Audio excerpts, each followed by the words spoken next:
Everyone shut up. A new Alchemy quest just came out, baby. Let's go. Wait a sec.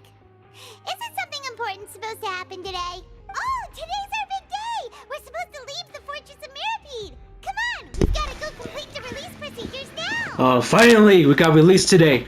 Let's go.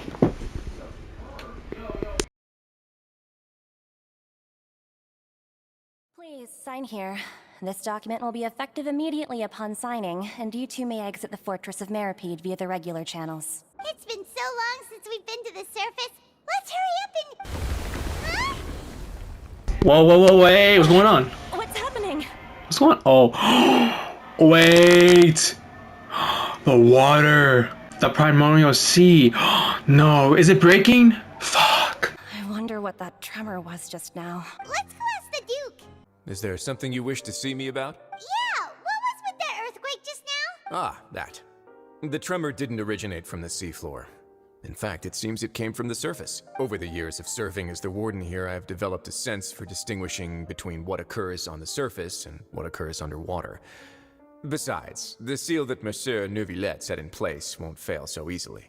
So the fortress is okay? If you recall our last incident, if there really were a problem, there would be crowds of inmates in a panic right now. Huh, you've got a point. Okay, seems we need to get back up to the surface and ask about what happened. By the way, do you know what day it is today? I believe today is this month's pipe cleaning day. No. Actually, today is the day we say goodbye to the fortress. Ah, yes. Have you completed your release papers? Yep. It's you two. Are you leaving now? Yep. Bye, bitch ass nigga. That's right! Today is our last day in prison! But now that Paimon says that, it doesn't feel like we were confined here. It's actually been pretty nice. Paimon feels fond of this place now. Then be sure to come back and visit. I'll miss you. I won't miss you. The hell, you shot Lenny in the goddamn neck? Bruh. If you've signed the release papers, then you're free to go. The guards will escort you out. You're not going to see us off? I knew you'd ask. All right, sure. Let's go. I hope you won't be here as convicts the next time I see you.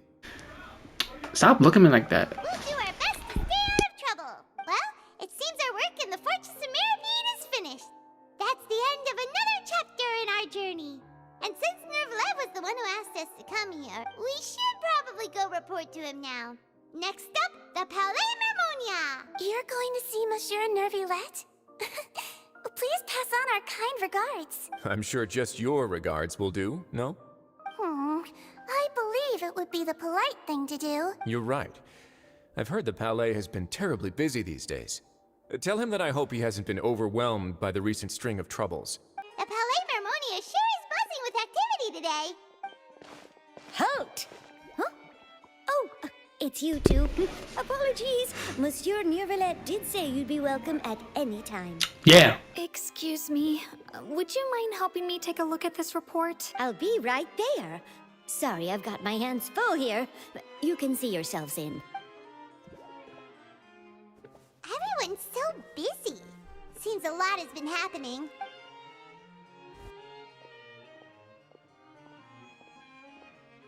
Today should be the day you were released from the Fortress of Mirapede, and it appears that you have managed to complete all the release paperwork. That's right, and we came here to see you right away.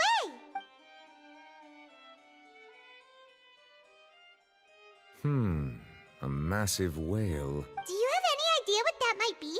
Judging from your description, that cannot have occurred in any ordinary waters, but rather something like the primordial sea. A whale of that size and shape cannot usually be found in the waters of Tevat. Therefore, we can only assume that Child is presently immersed in primordial seawater. What? Immersed in primordial seawater? But how? And is he okay? Immersed. What does immerse mean again? Hold on.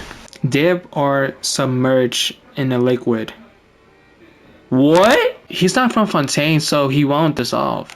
Most people wouldn't be capable of entering in the first place. I'm not completely sure how he could have gotten there myself. There's something we'd like to ask you about. Yes? What is it? What was that earthquake we felt? We asked the Duke and he said it wasn't from underwater, so we figured you might know something about it. It turns out that I have just received a report about this particular matter. In fact, that's exactly what I was busy with a moment ago. The source of the tremor was here on the surface near Poisson. After the shaking stopped, the water levels in the Poisson area rose at an alarming rate. Oh, no, no, no, no, no, no. This is bad. This is bad. The water levels rose? Oh no! What about all the people there? Fortunately, the water levels only rose for a short period of time and have already returned to normal now. However, I still have a bad feeling about the whole phenomenon.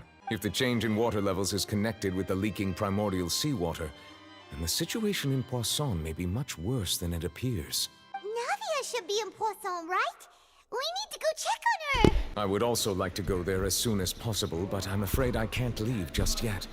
We must immediately formulate disaster prevention plans for the surrounding coastal areas to avoid potential catastrophes. I'll have to ask you two to go to Poisson first. I'll meet you there to check on the situation once I finish things here. Sounds like a plan. There's no time to lose! Let's get going! Please be careful. Oh no! What happened here? Oh, shit. Huh. All the buildings here seem to be pretty rough shape now. There's nobody around. Would they all dissolve? No, let's not assume the worst yet. Oh, Navia should be fuck. around here, right? We need to God make sure damn. she's still... That means we need to check on her. Wait, hold on. I see someone. I see someone up there. You good, my boy? You good? We haven't seen a single soul all the way here. Oh, this is getting scary. What will I ever do now? Look, there's someone on the roof of... Just stay put. We're coming up. Watch your balance. All right, just hurry.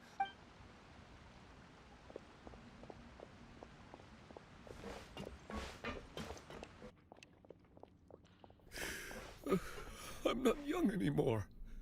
How will I survive on my own? My Desiree! Oh, shit. Where's her daughter? Oh, damn. He looks pretty sad. My leg! My leg! How could this have happened? What happened? It hurts! Oh. Just hang in there. Help is on the way. You can hold my hand if it makes you feel better. Oh, it's Navia. She's over there. Hey, Navia, are you okay? You good? You're here. Yo, what happened, dude? We heard there was a situation in Poisson, so we came as quickly as we could. Yes. As you can see, the water level suddenly rose. It caused quite the disturbance, in fact. Damn. What happened, dude? Demoiselle, there was a wounded resident next to a building southeast of here. We've already transported him to safety, but we've run out of medical supplies. He's wounded? How badly? He fell, so it's probably a broken leg. He's pretty shaken up. When the water level rose, he desperately climbed up to the roof. Once the water receded and he saw the ground, he became terrified and eventually... Oh. Jump down then. Find the leader of Squad 1 and tell him to take the wounded resident to see a doctor. He should know where to go. Okay, this shit got too dark. Alright, pause. Understood. I'll take over his search and rescue mission in the meantime. All right, you'll be in charge. I'm sorry. Where were we? The situation in Poisson? Right. Allow me to explain. A little earlier, we suddenly heard a loud noise. At first, everyone thought that something might have exploded in the waterways. But before we knew it, water started pouring out from everywhere. The rushing water seemed a little odd, almost like the unique color of primordial seawater. Some people didn't realize the danger and thought it was just ordinary water, leaking from somewhere. Everyone on the street who happened to be close to the water didn't have a chance to escape. As the water levels rose, they suddenly disappeared. They were all dissolved. Damn. Those who realized what was happening started to flee in a panic, desperately trying to get to higher ground. Many were injured in the stampede, and some people fell from significant heights. The Spina di Rosula initiated rescue operations as quickly as possible, but there have been a lot of casualties. Fortunately, the water began to recede after some time, and the chaos came to an end. The water that flooded the area contained primordial seawater, so the lower levels of Poisson are still hazardous. To ensure everyone's safety, I've asked the people there to leave as soon as possible. No one knows if this could happen again. All we can do for now is try our best to help evacuate the residents. We still haven't completed the head count, but we'll have some numbers soon. How awful. And all of this just came out of nowhere. It was quite frightening indeed. I only wish that everything that just happened was a bad dream. Is there any way we can help, Navia? Yeah, we're here to help. Thank you for being so willing to help in a moment of crisis like this. You don't know how much it means to me. I really can't express how grateful I am. Wait, we're missing some people, aren't we? No! No! Don't, nah! Don't tell me they're gone too. No! No, man, come on, bruh. Nah, don't do this shit to me, bruh. Don't say that, Navia. That's what friends are for. By the way, where are Melus and Silver? Oh, hell no. Come on. Hell no! Demoiselle! We've got a situation here! What happened? I'll be right there. Sorry, I need to go for now. Nah, don't tell me. Nah. Nah, you fucking lying. Nah, you fucking lying. And off she goes. Seems it might be a while before she can take a break.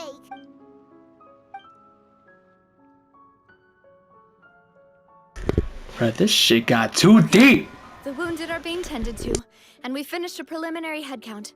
More support has just arrived, so I suppose I finally have a moment to focus on my own matters. Of course, we should remain ready for anything, and continue doing our best to rescue others. I'll be sure to have everyone at the Spina di Rosula ready to render assistance. Traveler, Paimon, would you two accompany me to my father's grave for a moment? Right now? I understand. Thank you. Not a lot of people here, huh? Well, given the time of day and the whole situation in Poisson, Paimon doesn't think there'd be a ton of people here visiting graves. Right. That's how things are now. The living are so exhausted that they've no strength to spare any words for the dead. Navia? There's no need to push yourself so hard. No, fuck no. Navia, what's wrong? Sorry. I just... Melus and Silver... They won't ever come back here again. Mother... Oh my god. What should I do, Papa? Huh? What happened to them? I'm sorry for your loss, man. Everyone agreed on the rescue plan, but still... I was the one who initiated it. They were helping evacuate the residents, but they couldn't leave in time. And they were caught in the seawater.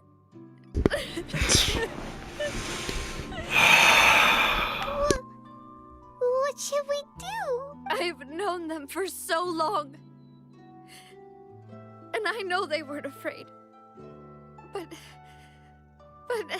I could at least hold a funeral for my father. And I know where he rests. But as for Melus and Silver, they're just... gone. I just can't...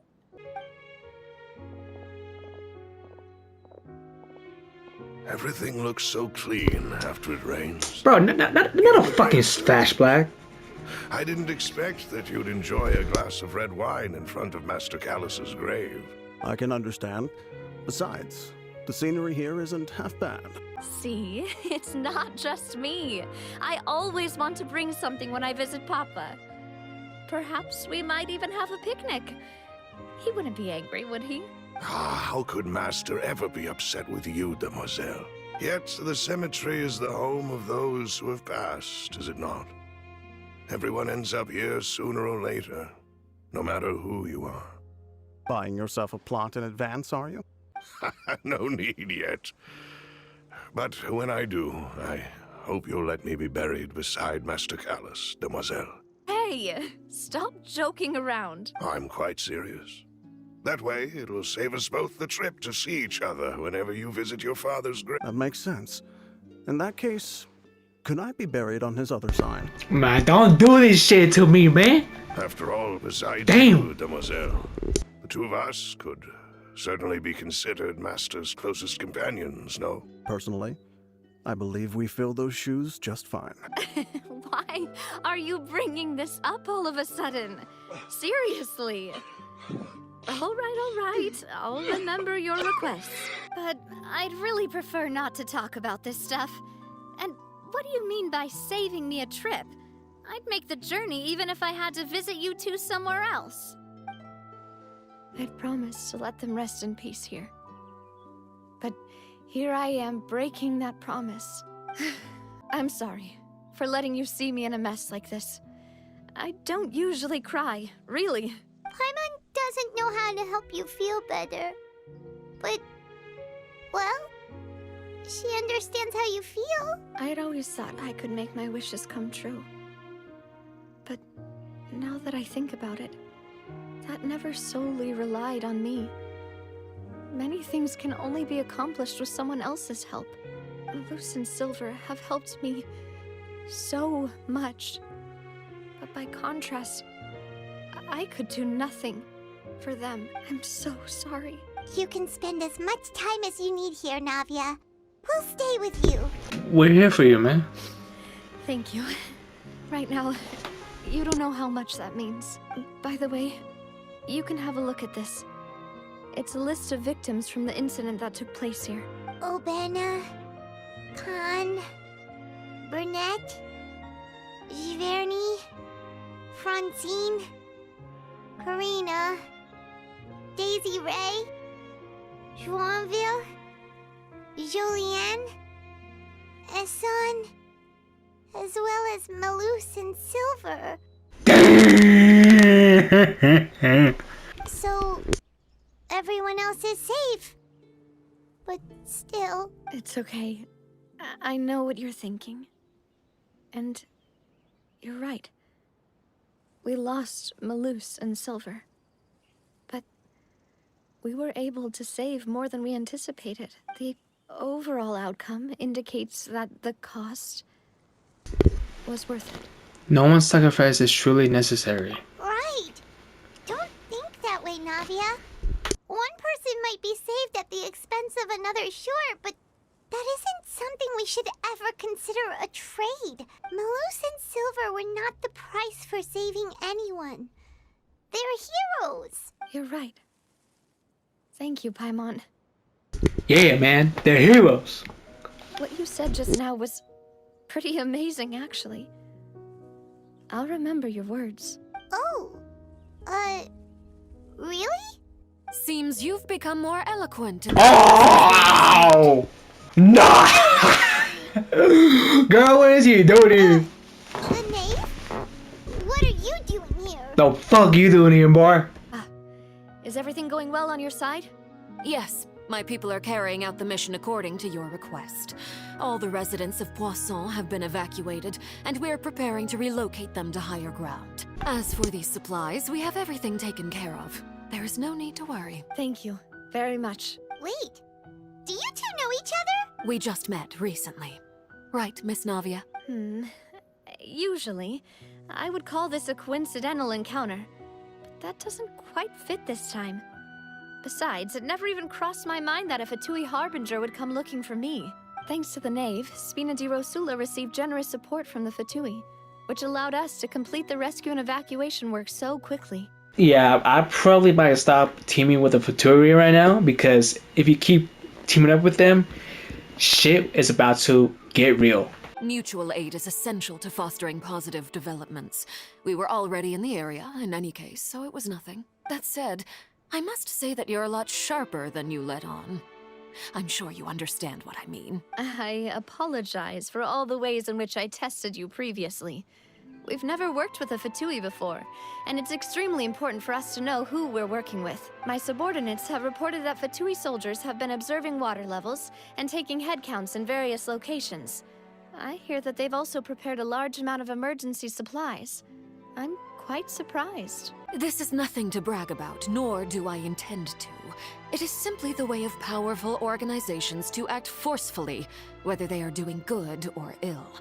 You've witnessed that firsthand, in any case. As I've told this traveler before, I know of the prophecy, and I intend to prevent the impending disaster. Lending your organization a hand was a natural first step in accomplishing that.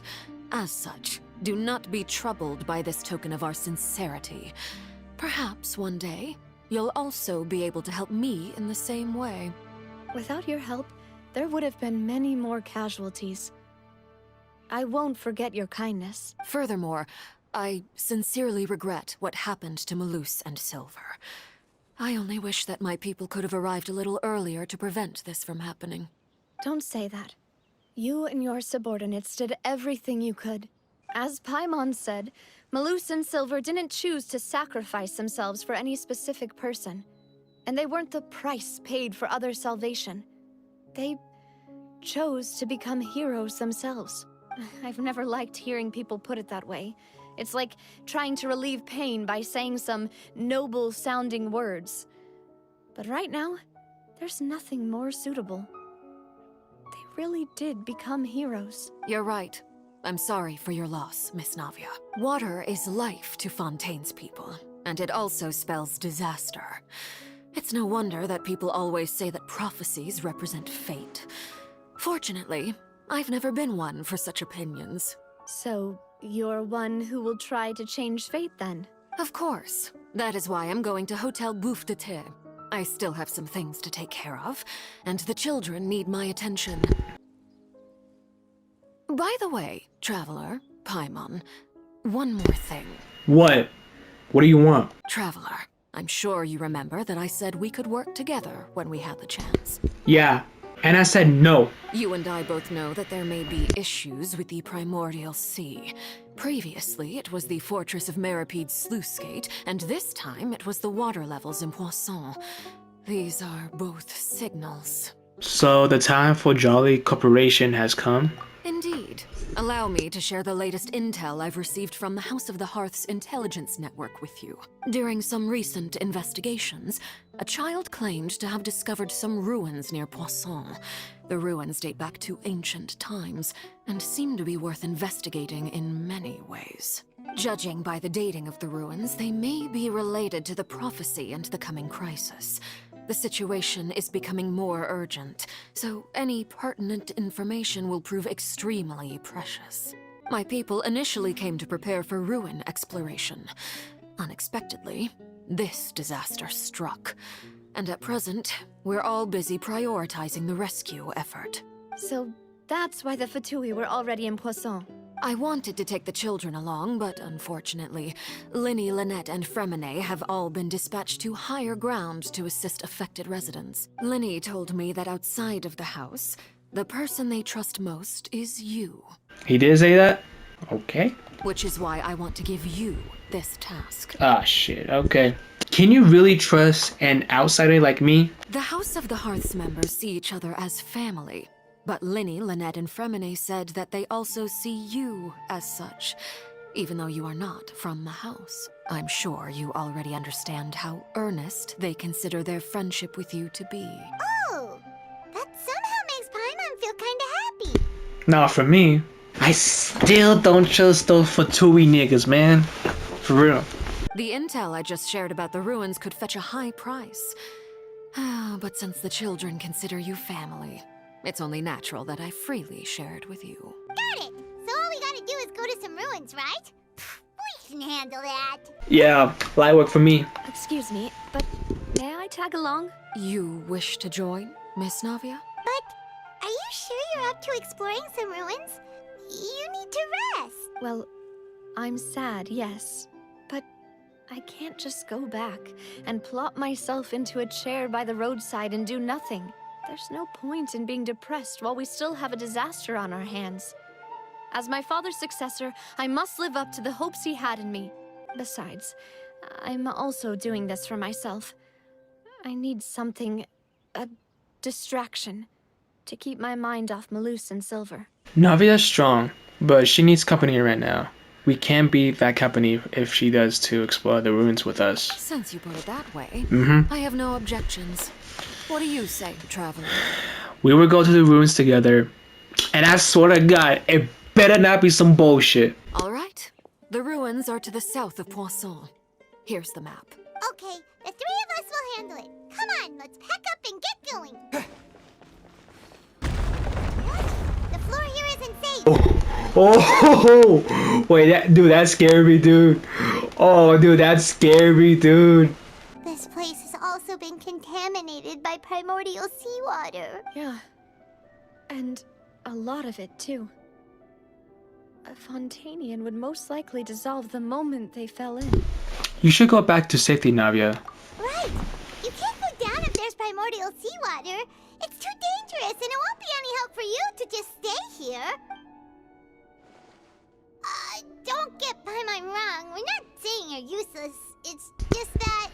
No. Yeah. You're right. I can't do anything in this situation.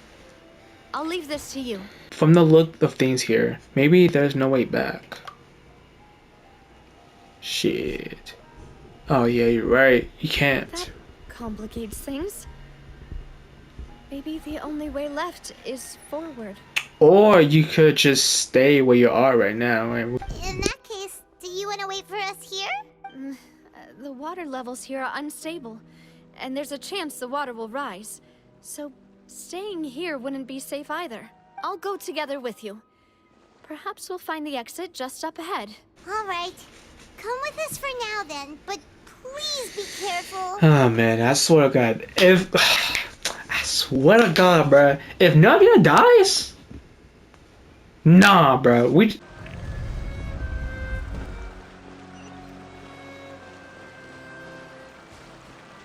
Ooh, what is that? Ooh, what is that?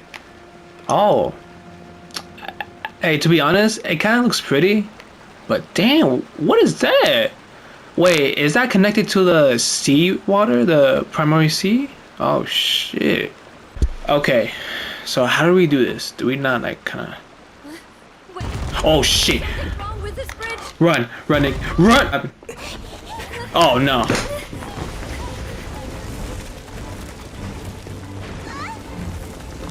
Come on, Navia! Oh no! Oh no! Oh no, is that oh. Okay, good. Alright, she's alive. Wait, where are we at? Wait, what? Demoiselle. Huh? Demoiselle, what are you doing here by yourself? What? Would you be standing here till dark if I hadn't come to get you? What? Wait, she died? What happened? Maybe she just wants some time to herself, Malus. Oh. Was I sleeping? Yes, it would appear so. I must be tired. That's quite possible. However, you were the one that suggested we go out for a walk. Oh, right. I nearly forgot. It must have slipped my mind when I dozed off. I haven't had a nap today yet. This is a familiar feeling, yet something's a little strange. Is something the matter, Demoiselle? Oh, no. No, I'm fine. I was just trying to recall why we came out for a walk. Do you remember Mr. Giverny? He'd requested our help before with foreign merchants who had a debt dispute with him, and we'd resolved the matter not long ago. We were headed to see how things were going with him at the moment. Ah, right. Yes. I remember now. Oh? Miss Navia. Ah, Mr. Malus. And Mr. Silver, too. It's good to see all of you. How have you been? I've been great. Thanks to your help, those bothersome merchants finally realized that I wasn't the one they were looking for. Why, I wasn't even the guarantor for that person. They were knocking at my door day and night. Even my neighbor, Obina, was getting fed up with them. Sometimes force is required to calm someone down and get them to listen to what you have to say. That's right. Oh, by the way, Burnett, what was it that you wanted to give to Miss Navia again? Oh, yes. One moment, I have it right here. Miss Navia, these are some flower seeds that I prepared. Please take them. They're a very good variety, and they'll become very big and beautiful once they bloom. I don't know what we would have done without your help, so this is a little token of our appreciation. I hope you won't refuse. Ah, did you cultivate them yourself? Thank you so much. I'll certainly take them. Maloose, we do still have some empty flower pots at home, right? Why, we can have as many pots as you'd like, demoiselle. Perfect. In that case, we'll swap out some of the decorative plants for some of Mrs. Burnett's flowers. Very well. Wait. Something seems to be off here. Excuse me, madam. If I'm not mistaken, your name is Burnett, correct? That's right. Is something wrong? No, it's nothing. This is the first time we've ever met, but your name seemed familiar to me. I must have heard it when I was discussing things with your husband previously. I've heard this name before. Sometime recently, I'm sure of it. And why are there so few people around here? Where did everyone go? We must mind the time, demoiselle. We still have important things to attend to today. Huh? We do? Like what? Well, now, did you forget? Miss Navia, here you are. I've been looking for you. Please, come to the Opera House. Your trial is about to begin. Wait a minute. Wait, is this the day that his father died? Oh, shit. My trial? Wait, why would I need to go to the Opera House? Yes, she's right, demoiselle. It's just about time now, so we should get going. Oh? All right then. Wait, what's going on? I'm confused. There are a lot of people here to see the trial. And they all seem to be oddly excited about something. What's going on here? I know some of these people. Karina, Desiree, Joyville, Jolien, Essen. Why are so many people here? And why do I have no recollection of this case? And as for the judge... huh? Where's Monsieur Neuvillette? Please sit in the defendant's seat. Don't worry, Silver and I shall accompany you. Wait, in the defendant's seat? All right. What's going on? But are you sure you can stand behind me? Typically, it wouldn't be allowed, but today is an exception. Hey, what kind of place do they think this is? Come on, do they have any idea what they're doing? Seriously. Enough with the whispering! Could someone please tell me where Monsieur Neuvillette is? And why I'm standing trial? My dear Miss Navia, have you not yet realized what you've done? In that case, allow me to explain. As all here know, you are Master Callus's successor, the head of the Spina di Rosula, someone held in high regard by every soul in Poisson. After you took over the Spina, you treated all of us just like the late Master Callus had. If anyone in need reached out to you for help, you responded. Okay, bro, what is going on with my screen? It's all wobbly and shaking. I don't know what the hell is going on. Not only you, but your butler, your subordinates, nearly everyone in the Spina di Rosula fought for the well-being of those in Poisson. Wait a moment. Aren't you just proving that I'm a good person? Yes, correct. Absolutely right. And that is why you stand accused. You have helped so many people get through so many difficulties. You are one with us. We are inseparable. We are one big family, all of us who are from Poisson, inextricably linked. And with you being so important, we couldn't possibly do without you. Therefore, this fair and honorable court shall declare you guilty, and you shall stay here. You will be together with us forever. What the fuck is going on? Huh? What are you saying? Everything you have said is correct. I have indeed done a lot for my hometown, and I would be willing to be with you all, but what is the purpose of having me stand here like this? What is there to discuss? Ah, well, if that's what you think, then I have no further comments. How wonderful, Miss Navia! I know all these people. Why are they laughing? I seem to remember now. Yes, I get it. This trial is... Wait just a moment. This isn't right! What happened? Malus? What was that, Mr. Malus? Our conclusion is very clear and unanimous. Let the court judge her now. She's guilty! Guilty of what? What did she do? Stay here, Navia! You're one of us! Demoiselle, don't admit guilt. This trial means to keep you here forever. What? I wish to exercise my right to defend Our Lady. Mr. Joinville, you only know of Navia's goodness, but nothing of her utterly independent mind. She was born a free and independent spirit. She has never been tied down by anything. Indeed, even the death of Master Callus couldn't stop her. Her actions cannot serve as proof that she identifies herself as part of any group. She merely acted as an individual, extending her hand to help others. Please do not mistake her actions as being otherwise. Really? As an individual, you say?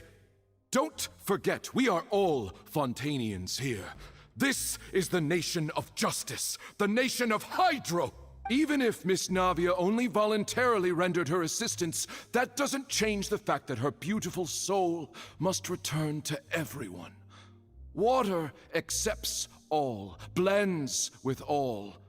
It will surely accept her kindness. Everything is measured here in the nation of Hydro, and in the end, everyone shall meld together. Thus, when a unanimous opinion emerges, that opinion represents justice. Now, I speak for everyone. Our opinion is consistent. Navia should stay. We and Navia are one. And you would call this justice? Preposterous. You are merely jealous that Demoiselle still has a chance to exist as an individual. Have you forgotten how much you all once longed to become individuals, to become independent? Do you mean to defy our justice? Bro, what the fuck is going on? If your justice is flawed, then why should we acknowledge it? As you said, we can also have our own justice. Silver and I shall defend Demoiselle, and that is how we will enforce justice. Ugh, my head... it hurts. Demoiselle. Silver, it hurts. My head is spinning. All I can see is stars swirling in front of me. I remember now. Everything that seemed odd from the very beginning. Karina, Desiree, Joyville, Jolien, Essen, and Mr. Giverny and Mrs. Burnett, who we met earlier. Even Malus and Silver. I don't want to admit it, but they're all dead. Don't be afraid, and don't admit guilt. We will protect you to the very end. Absurd! Who are you to say that she cannot be judged? We are the majority, and in the nation of trials, the majority is absolute justice. We are the will of all. Don't let them escape! We shall keep Navia here with us! Mr. Malus and Mr. Silver, must you be so stubborn? How could the two of you possibly hope to stand against the collective? Do not resist. This judgment is fair and just. Navia belongs to us. Hold on. Did I sign Oceanade? No. After all that happened, she oh, should hell not no. be left alone in Poisson. Motherfucker. What are you saying? No more excuses. She says we're jealous. Jealous? How could she possibly be an independent individual? Oh, hell no. What's with these people? Who's jealous of her? She belongs to us. Miss Navia, she... Silence. Oh, well, finally, Jesus Christ. Where have you been?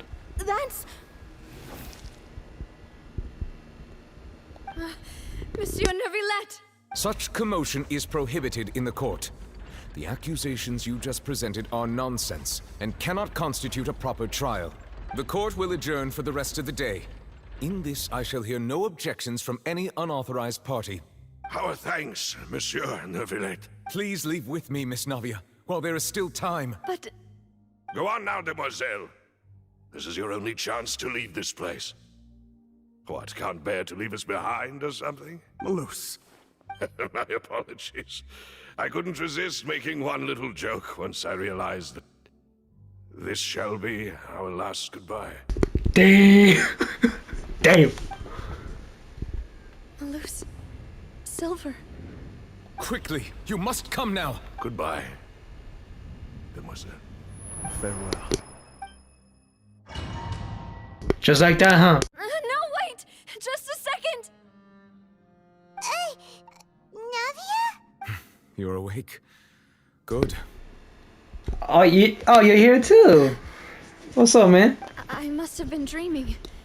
Malus and Silver were still alive, and they were defending me at some insane trial. It looks like you're all right. Did all the sad feelings cause you to have a nightmare? Paimon could give you a hug. The ruins you were exploring suffered a cave-in. When I arrived, I found you falling toward the water. You were just about to be dissolved within, but I What is it? I think I saw 2 Oceanids protecting you.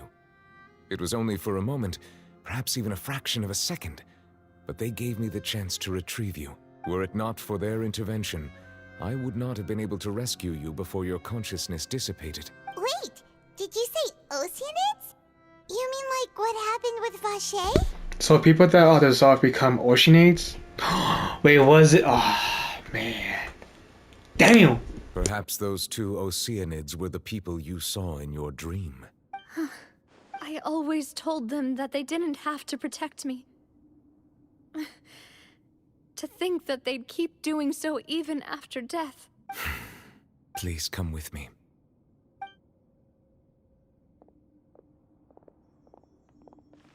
Neuvillette, are you okay? Oh, I am quite all right. Perhaps there's something we could chat about? Why do you look so stiff all of a sudden? Oh, Paimon knows.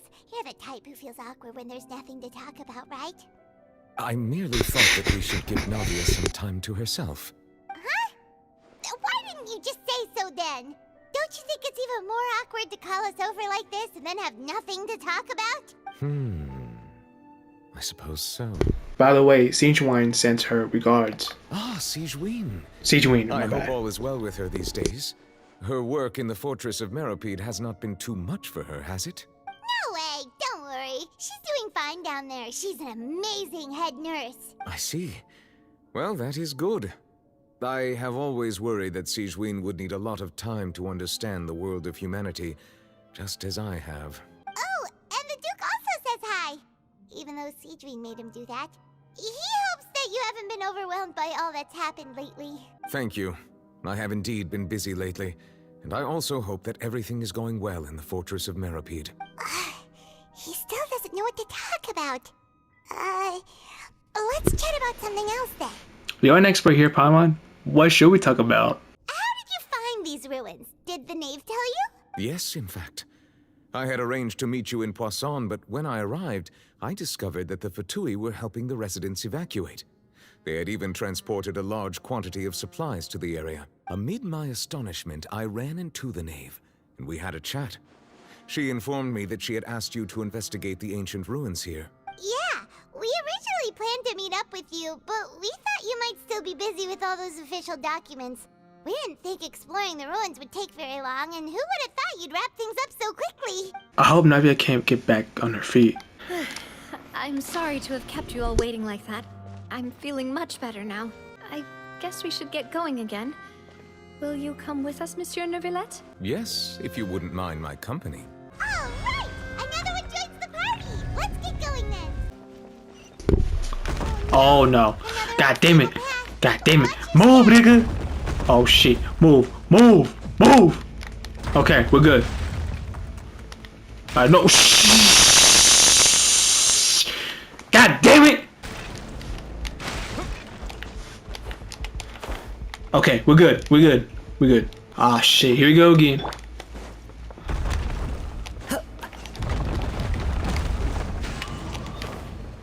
And go. Let's go. Let's go. Oh, shit.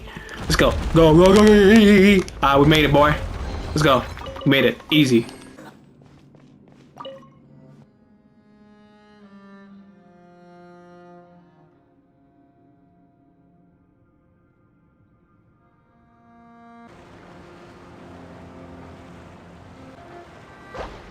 This is the place? There should not be any other hidden spaces in the vicinity. The path sure had some twists and turns, but it turns out that this place isn't actually that big. There seems to be something on the wall. Oh. Wait. Furina? Stone slates. It seems like they were put here as an offering. What? Could we take them down and have a look? What's up? Furina? What's she doing there? There are 4 locations in total, but only 3 stone slates. The slate that should be in the first empty spot is missing. And the surrounding walls also show signs of damage. There's something written below. Let Paimon see. Reason dictates that this nation be destroyed. I shall record the history of its future here in its past. Say what? It feels like someone left these slates and these words here for a purpose. But does he mean that Fontaine should be destroyed? That would fit the circumstances dictated by the prophecy, yes. Indeed, the slate's contents correspond to it. Take the second slate, for example. There's a person kneeling here. She seems so dedicated. And there's a whole bunch of other people behind her doing the same. She's facing this... what is this? Some kind of island in the sky? Celestia. It's Celestia. And is that Lady Furina in the third image? Did the Hydro Archon fall into the water? Wait a minute. And is that a ring of people around her? Paimon doesn't quite get it. Are they all in the water? The fourth image. I know this one. This exactly matches the content of the prophecy. The people will all be dissolved into the waters, and only the Hydro Archon will remain, weeping on her throne.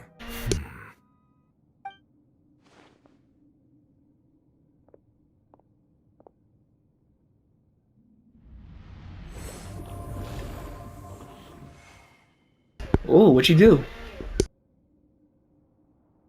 More information should be hidden in these slates, but I fear I cannot easily uncover it, most likely due to us missing the first slate. I am very sorry. Don't blame yourself, Monsieur Neuvillette. Deciphering ancient stone slates isn't one of your duties. Ooh, Paimon's getting the chills just looking at these slates. This says that it's the history of the future, right? That means the prophecy's sure to come true. I really hope it doesn't mean that. Still, Paimon feels like these images are kind of weird when you look at them together. I get what you mean, Paimon. The issue is the order of the third and fourth images, right? That's right!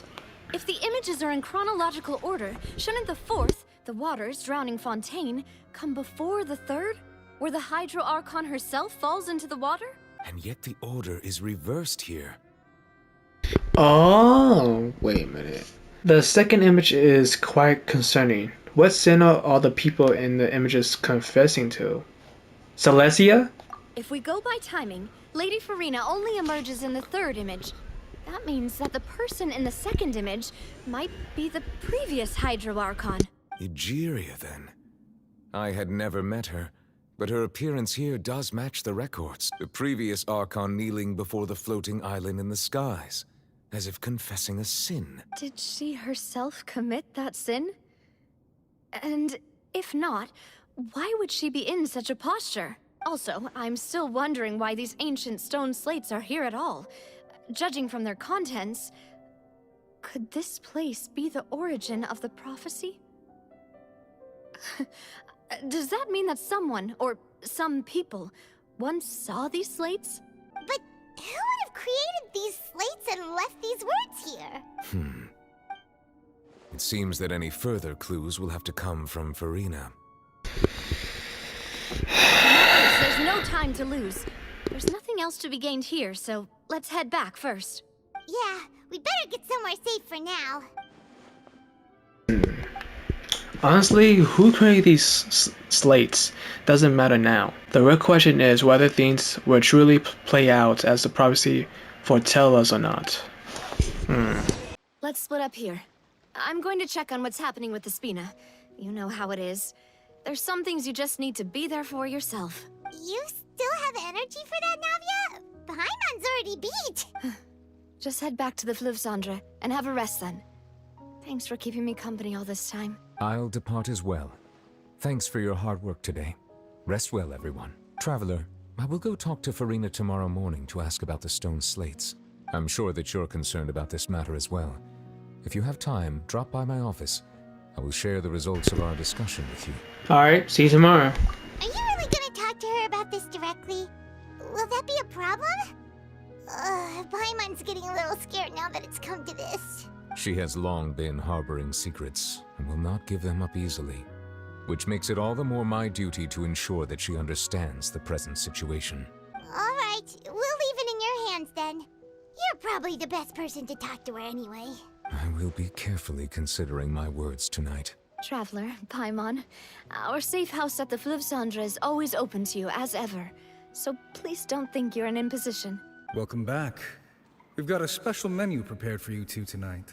Yay! And there's good food too! Navi, no, the boss is the best. You did great as well, Paimon. Oh, wait, hold on. Damn, wait, is that chicken? Wait, is that turkey? Paimon's already starting to forget what happened today. Wait.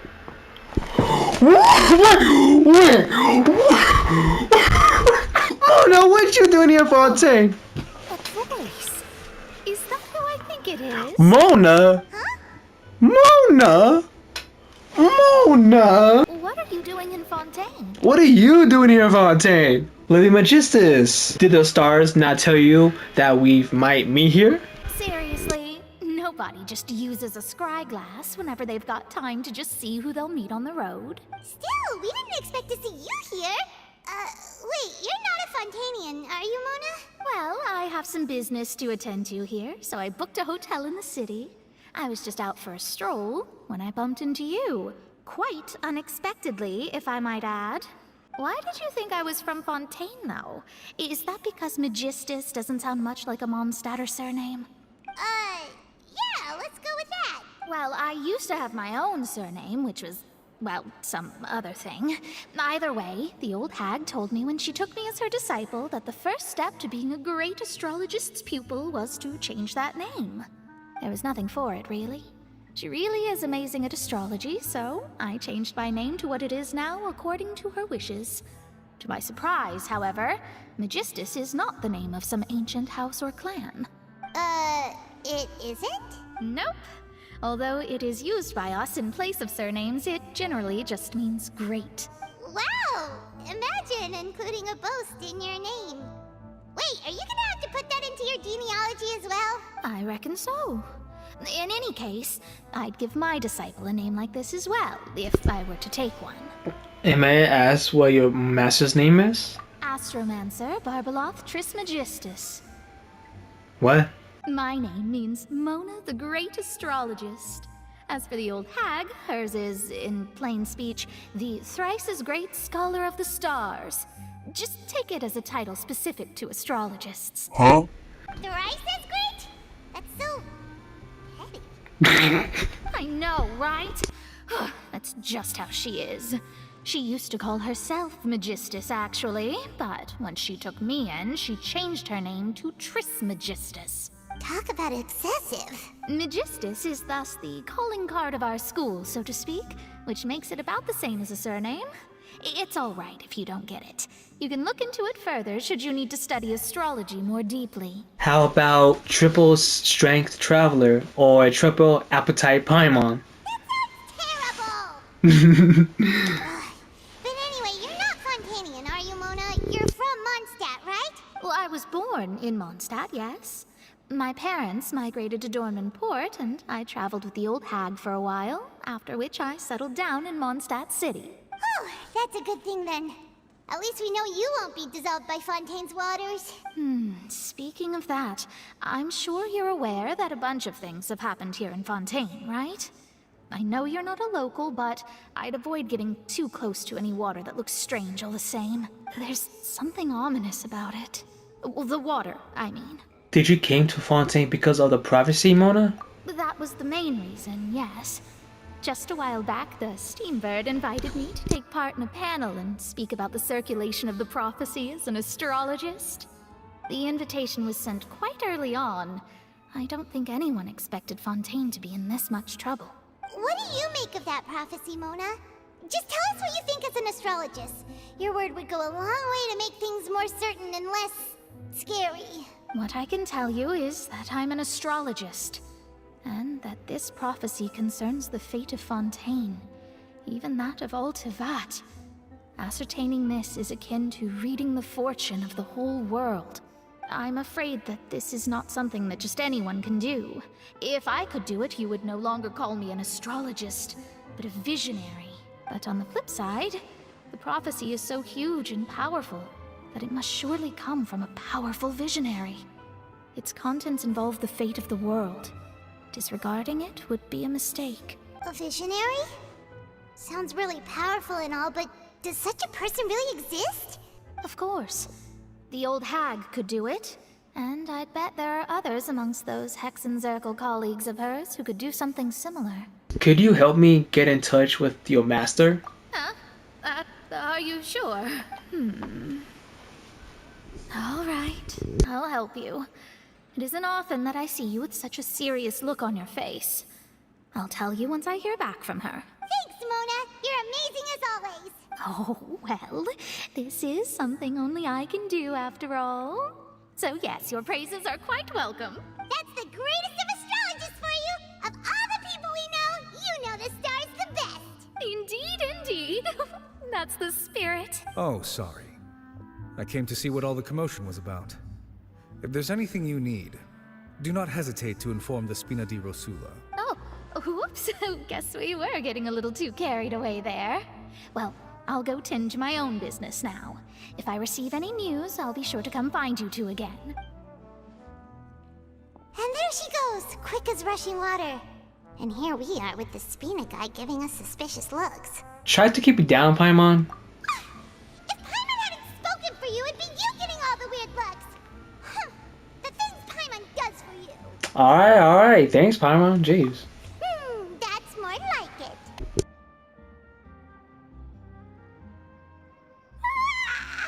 Good morning. To be honest, Paimon's still feeling kind of sleepy. But it's time to get up, traveler. We agreed to go see Neuvillette, so let's pack it up and get going. You're here! Finally! Is something wrong? Monsieur Neuvillette and Lady Furina, they seem to have gotten into a dispute. Please go see for your... What? Dispute? For what? What's going on? Like I said, I've already explained everything. And yet the problem has not been properly solved. There is little space for excuses between us. It is not my intention to offend you, but please, tell me where you stand. You are the Hydro Archon Focalor, are you not? Look at this. This is a list of the victims from the recent Poisson incident. You mean... they're all... We did not arrive in time to avert this disaster. And I will not have it happen again. I will say this once more. You must tell me everything you know. Yesterday, I found 3 stone slates in some ancient ruins near Poisson. Do you know anything about those? Seriously? You're questioning me like this is a court case now. I don't know anything about that. But you found them in some ancient ruins, you say? That's correct. Which is why I came to ask you some questions. There should have been 4 slates, but one of them was missing. The other 3 feature different images that seem to correlate to the prophecy. The prophecy? The second of these slates depicts the previous Hydro Archon Egeria kneeling before a floating island in the sky, as if confessing something. Do you know nothing of this either?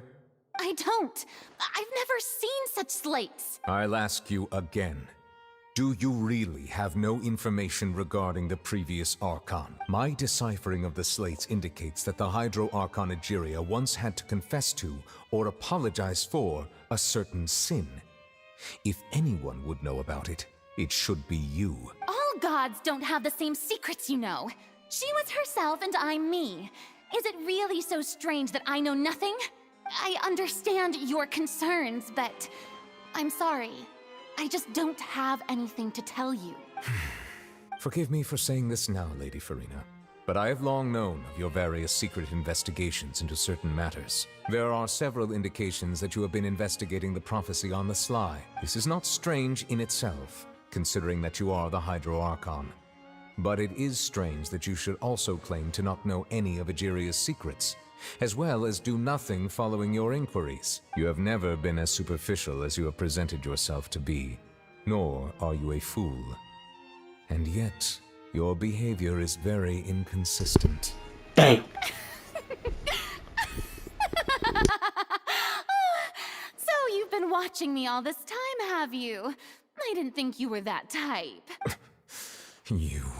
Well, since you know about my secret investigations, then you should know I'm actually working to take care of it. There's no point questioning or suspecting me. You're the Eudix, but you're still my subordinate. You should be following my lead. Just trust in me, you're Archon, and do as I say. Never mind whether you can truly convince yourself to or not. It'll all turn out fine. That's all I have to say. We do not discuss this matter again. Oh, the opera's about to start. Toodles! Really? Just like that? Wow. Did Furina not notice us standing by the door? Wonder what's up with her. She was smiling. She didn't seem in the mood to care if we were listening in or not. She seems to be hiding something. I assume you've been outside for a while now? Oh, you noticed. Seems Furina didn't even realize we were here. She was in a great panic, though I cannot discern the reason. Our discussion reached impasses time and again, a state of affairs that we cannot allow to continue. Still, I do not understand. Dialogue is the basis for understanding, so why did she keep refusing to engage? I'm afraid questions alone might not suffice. We need to make her understand how dire the situation actually is. Everyone in her inner circle has noticed that she is hiding some secret. The issue is her attitude. I fear that she will not reveal anything unless absolutely forced to. We may have to create a situation in which she will have no choice but to speak. Oh? Like what? Normally, people will only reveal the truth when standing trial. Perhaps we must have the Hydro Archon experience just such a scenario. But Furina's seen so many trials, and she's really good at dodging questions. How do we make sure that she won't just slip away at the first chance she gets? We will need to consider this thoroughly, join forces with various parties, and then do what we can. If at all possible, I would prefer to recuse myself from this affair, but we must prevent the prophecy from coming to pass. This may be cruel to her, but all Fontaine is in crisis. The information a god possesses is too precious, and so we must take a chance on this. In that case, we will help too. We need help. But who will lend us their aid to do such a thing? Oh, I think I know who to call. Ghostbusters! Well, that's everyone, huh? Speaking of which, it was pretty smart of you to think of hiding here. Poisson was just involved in a disaster, so it's presently devoid of people. That naturally makes it the best choice. Lynette, what's good, man? And here you are drinking tea like it's the most natural thing in the world, huh? That's what families should do. Sit and enjoy a leisurely time together. Oh, Lenny. It's nice to enjoy tea here, you know? Care for a cup? Lenny and Lynette. Lend me your ears, everyone. Or perhaps one of you might like to start us off. How about you, friend? Fremine, you here too? Oh, hey. Me? No, I don't think I can. Then, how about you, good sir? I fear that I will Maybe cause not. the mood on this boat to become as somber as it is in court. Well, Well then, I guess we're lucky we've got a local like me to organize things. Wonderful, the spotlight at last. I guess I'll be facilitating things from here. That was a little long-winded, don't you think?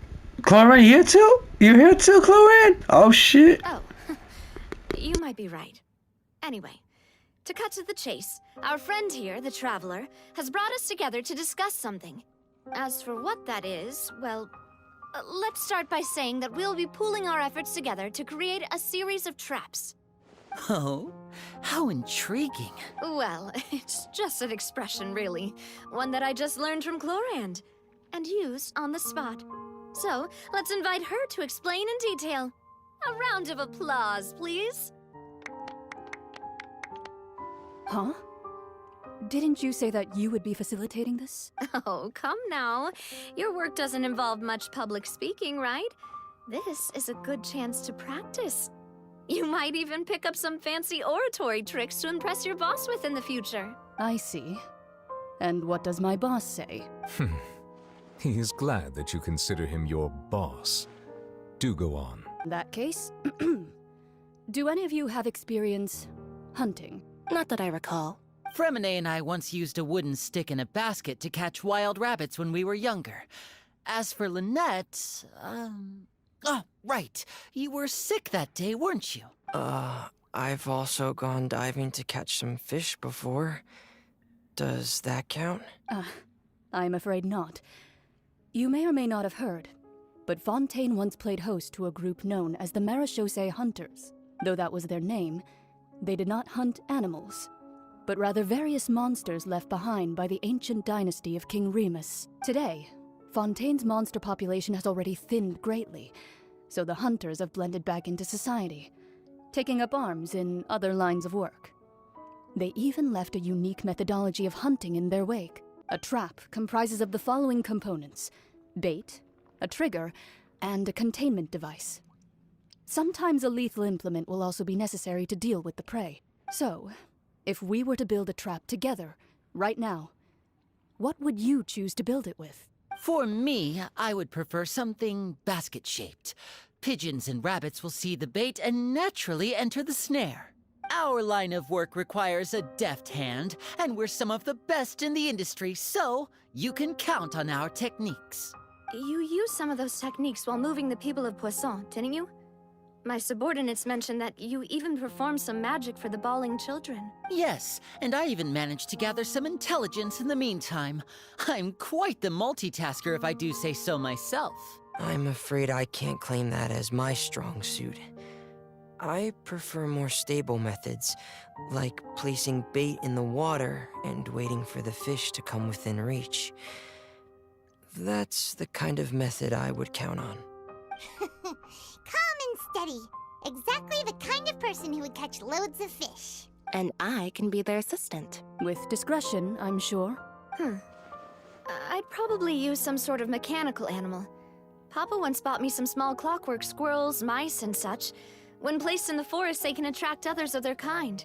I remember that you liked those too, didn't you? I did. And that would be a good way to go about it. If they're realistic enough, animals of the same kind will follow them all the way to the trap.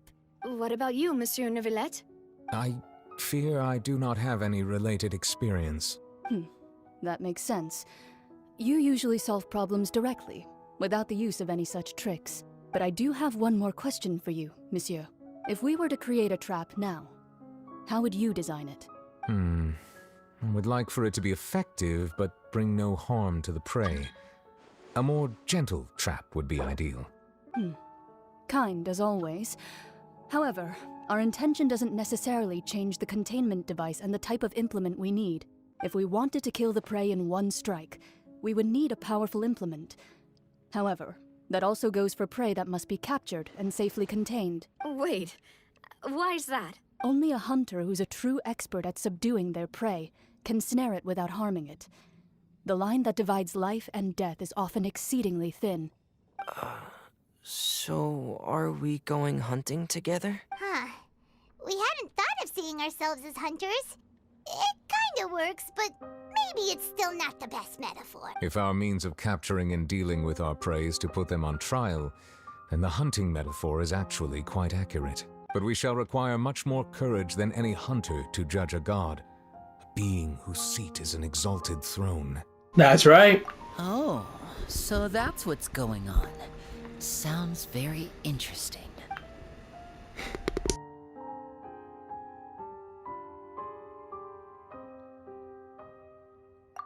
What you need is simply the secrets she is keeping.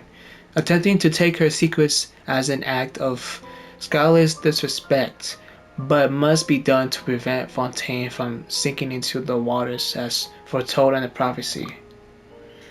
There is neither hunter nor prey, but there must be a trap. That is what you will need.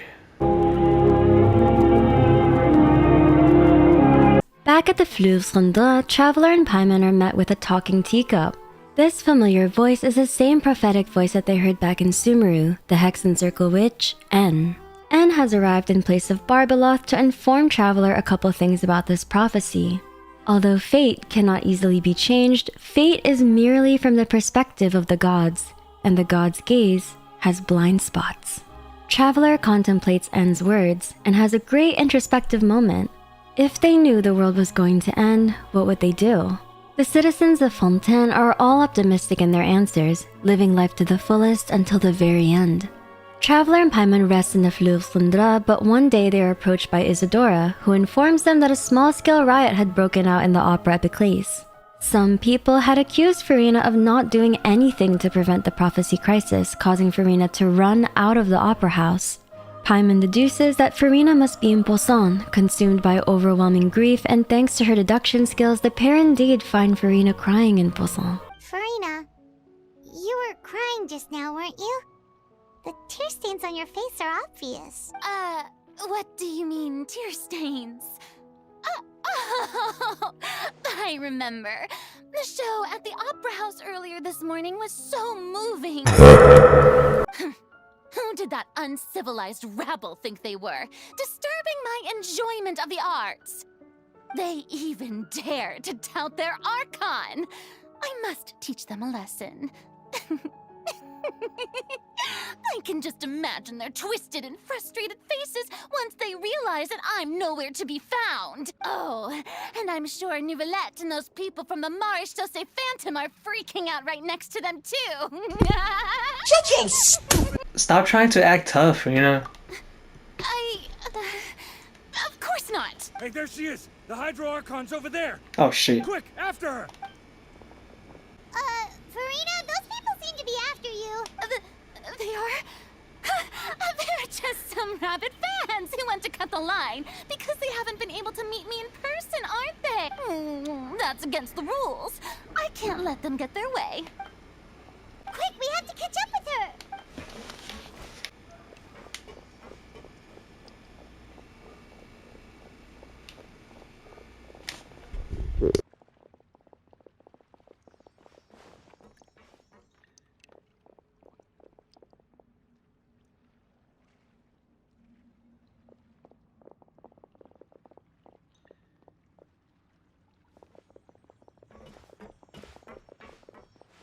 This should be the place, right?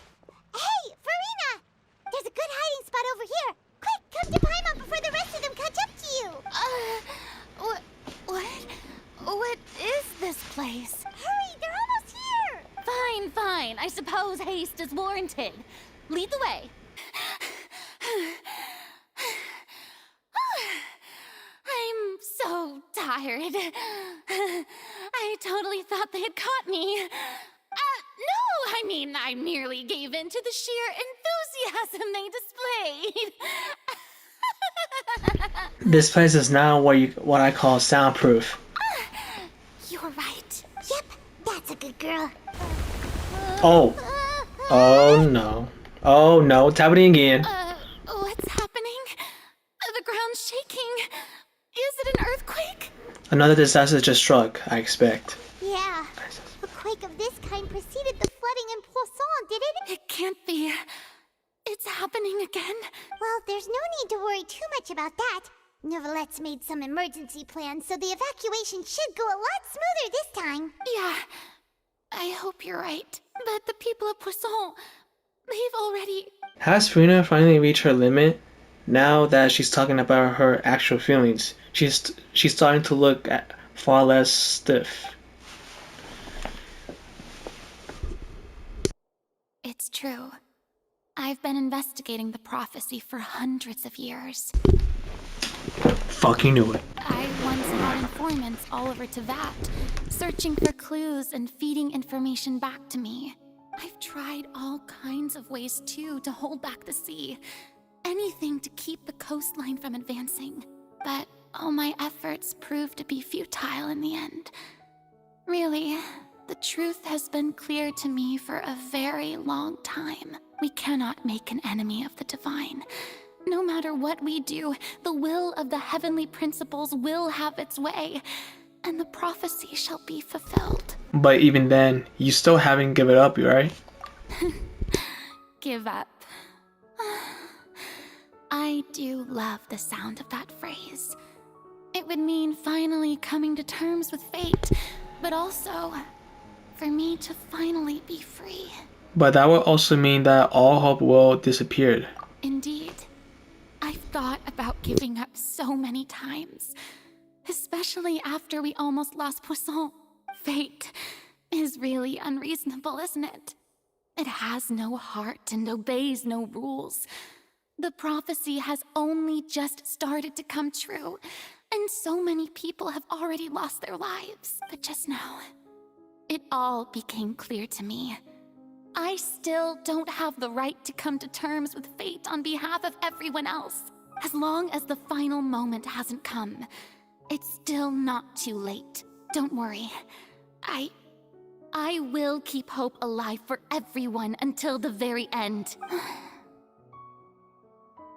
Well, that's enough for now. I got the impulse to play the stricken maiden, but honestly, considering my rank and station, that wasn't a good fit at all.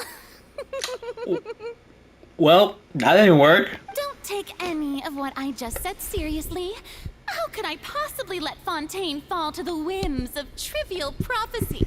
Well, okay, well, she's still acting. Come on! Paimon could have sworn you were actually being honest just now. We're running out of time. We can't just go back to square one like this. I have to get more information out of her. Furina, you might not have to shoulder this burden alone. Although I don't know what you might be keeping from everyone, your people are more than willing to share your burden with you. Share my burden? That's impossible. It was fated right from the start that this would be my duty alone. But even if your burden doesn't need to be shared, you can still choose to confide in someone. Just share it with me. I'm what you call a witness. A witness? Quote unquote witness. Yes. I've heard that you came to Teyvat from beyond the stars, yes. In other words, you never belonged here. And if Teyvat is, in its entirety, a show on a stage, then you're just a spectator, aren't you? If that's the case... There's no time left. Please, Furina, just spill it out!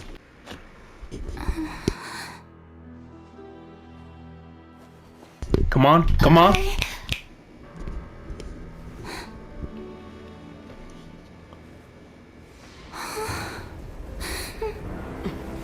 What's going on? The fuck? Oh!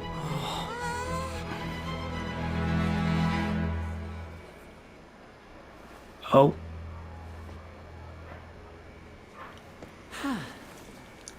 Ladies and gentlemen, this concludes my opening performance. What? Now, without further ado, we may proceed to the trial of our god. Oh shit. So, this is what it is. Yes, you deserve praise for the effort you took to raise the dramatic stakes. Do not forget, however, that I am Focalor, the god of justice, the embodiment of justice itself. Does it not strike you as even the least bit absurd to bring the very concept of justice to trial? May I interpret these words as your refusal to stand trial?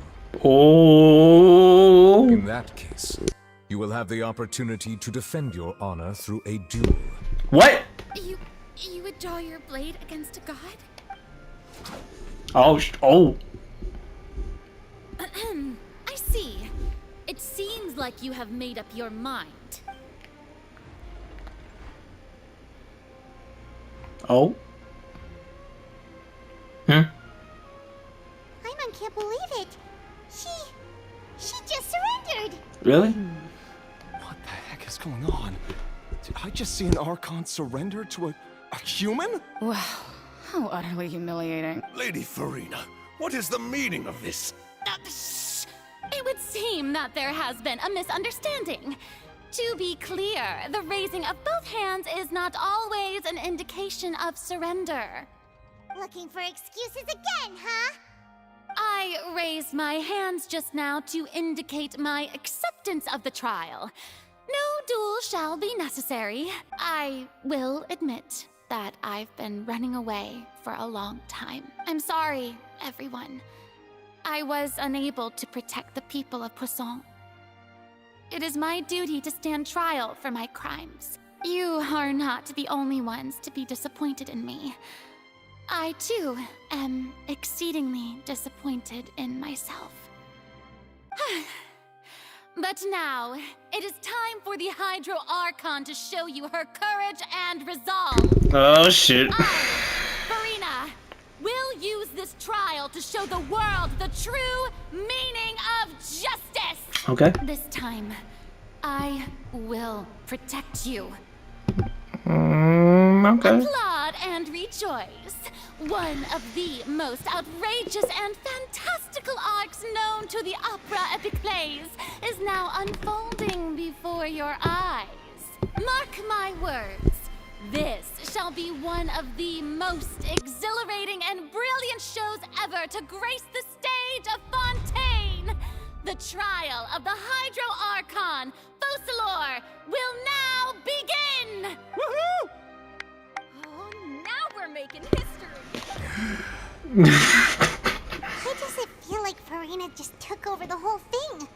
Like, come on! Didn't she just get forced to stand trial for her crimes?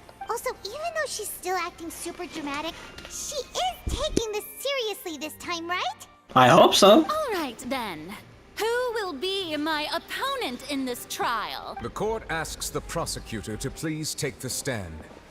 Thank you, Your Honor. Wait, it's me? Oh. Is that so? Very well. Then please speak, witness of Tivat, my accuser and fated opponent. We're so close to getting her to tell us the truth, and it still turned out like this in the end. Damn. It's okay though. As long as we can't defeat Furina in court, we'll still have a chance to figure everything out.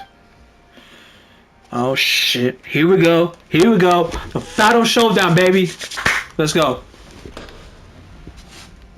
Also, please allow me to ask, as a final question before the trial begins.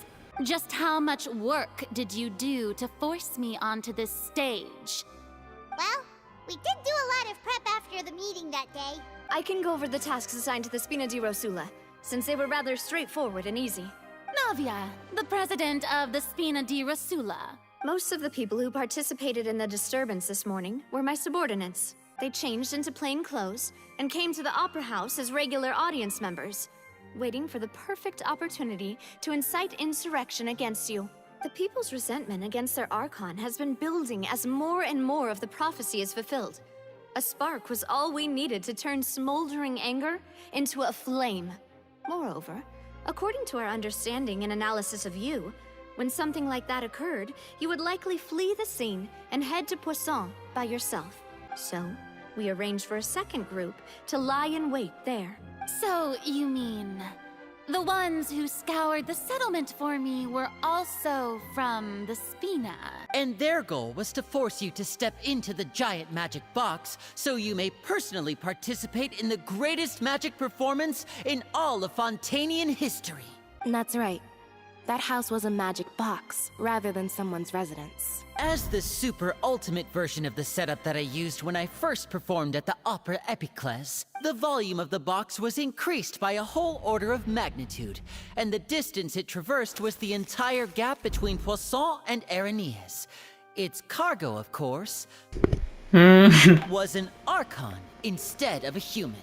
My thanks, Furina. Without your help, we could never have pulled off such an extraordinary performance. Wow. You're welcome? Of course, this performance was only made possible with Father's support. The House of the Hearth spent a massive amount of labor in Mora to pull this off. We had to select a location, construct a giant magic box, dig a tunnel, and open up a path through the water. It was a lot of work for all of us. So, in other words, the earthquake that we felt within the giant magic box was just a normal tremor from the transportation of the whole house? That's right. It wasn't a sign of another disaster to come. Sorry about that. Then, I can guess Nervilette and Cloran's parts. You gathered a crowd, prepared a stage, and made sure that the champion duelist would be immediately ready for a fight. Also that as soon as I appeared on the stage, the trial may commence without a hitch. Am I right? Yes, that is correct. Well, Clorand, I must commend you for your courage. Only the most outstanding champion duelist in all of Fontaine would accept a duel with an Archon without flinching. Thank you. As for you, Traveler, I suppose your role was to keep me distracted with conversation once you found me in Poisson. You'd make sure that I didn't notice anything amiss before revealing yourself as my prosecutor once we'd arrived onto the stage. No. Oh? My mission was to give you one last chance. We hope that you share your secret with us before the magic box arrives onto the stage. Is that so? Then I suppose I must have missed my final chance. It's fine. It matters not. What's done is done. The stage is already set, so there's no reason to disappoint the audience. Let's see this trial through to the very end. Yeah, the only thing we can do is to judge the Hydro Archon. Still, I can't help but be a little bothered by the conversation earlier. What did Furina want to say to me right before we arrive on stage? Sir Prosecutor, please allow me to pass this along. Oh, hey, Esmond, how you doing? This is a document that Miss Charlotte applied for and received permission to share with you during the trial. According to her, it should speed up the proceedings. Huh? Charlotte wanted to give us something? Oh, so she's here too! Hey, Charlotte! Hey. Oh, let Paimon see. Isn't this the exclusive interview that she did with us before? So she's already finished it, huh? Wait, then that means this document is a perfect timeline of everything that's happened ever since we stepped foot in Fontaine! So in other words, we can refer to this anthology of evidence every time we want to use something from our journey as evidence for an argument. Let's quickly confirm the information in it. Just think of it as a refresher, alright? Alright. You defeated the Hydro Archon in the very first duel you took part in at the Opera House. That's one for the history books, all right. This is the first time Monsieur Nervilette had a difference of opinion with the Oratrice. Even the Hydro Archon can't figure it out. A Fatui Harbinger. She's an extraordinary person. Her instinct must mean something. The fortress of Meripede was almost destroyed in a single day. That I didn't witness that scene personally will always be a source of professional regret, I think. According to Monsieur Nervilette, both Child and that whale should have been in the Primordial Sea at that time. I nearly lost my awesome friend Navia. To be honest, that still gives me shivers. The words of someone as extraordinary as a witch can probably only be truly understood when something surreal happens to you. The prosecution and the defense are both in position. The trial shall now begin. Alright, y'all. It's a final showdown, baby. Let's go. Oh, come on, Nervilette. There's no need to repeat all the unimportant legalese. Just fast forward to the part where the prosecution lays out my offenses. As the defendant and the lead actress of this performance, I still haven't even been informed of my supposed guilt in all of this. Of course, it is only natural for humans to struggle to understand the actions of a god. However, you will need more than that to convict me of a crime. That's true. But my charge here is unrelated to your conduct as an Archon. Ooh, he talking, baby. Hold on. Shh. Instead, I would like to charge you as a fraud who's never been the Archon in the first place. Wait, what was that? Lady Furina's a fraud? Hey, I came here thinking that we were going to try the Hydro Archon for forsaking our duty, but did I hear that right? She's not our Archon at all? Charge accepted. Lady Furina, do you plead guilty to the charge? Lady Furina. I plead not guilty. How can I be guilty? There is no way that I, Focalor, otherwise known as Furina de Fontaine, a member of the Seven and the Regina of all waters, kindreds, peoples, and laws of Fontaine, could be anything other than your true Archon. Yeah, even though Lady Furina can be rather eccentric, isn't it going too far to doubt her very identity? Yeah, I've never questioned her identity either. Sure, Lady Furina can be super irresponsible, but what grounds does that prosecutor have to make such a huge claim? I have cause to believe that common sense will prevail in this case. Many of the members of the audience have known me as the Hydro Archon ever since they were born. There would be no fooling their memory. See? Even the Oratrice has decided to show me its favor. Are you sure you want to commit to a charge that will never be upheld? If you wish to drop the case, I can promise you as the God of Justice that you will not have to face trial for making a false accusation. We will treat everything that's happened as a dramatic spectacle and move on with our lives. What do you say to that? Huh. An argument with near impossible odds, huh? You have to not only refute Furina's claims, but also overturn the long-held beliefs of the people. The people only see you as their Archon because that's their long-held belief. Well, I tried to give you the chance to surrender. If you must persist, then let me ask. If you believe I'm not the Archon, then what manner of being do you think I am? And if I was not the Archon, then how did I manage to live for over 500 years? I got to think carefully. What do we know to be special about Furina exactly? Oh shit. First of all, you may be a member of another long-lived race, which would allow you to naturally possess an extended lifespan. And second of all, even if that wasn't the case, there could be other ways to extend your life. Such as a curse. Who gave you that idea? Was it the knave? You'd sink so low as to use a harbinger's words against me. It doesn't matter who gave us the information. What matters is the veracity of the claim. A curse? I once thought it possible that the aura of an Archon might naturally resemble a type of curse. But in light of this claim, perhaps what I sensed was not your divinity, but a curse after all. You sensed it too, huh, Nervalet?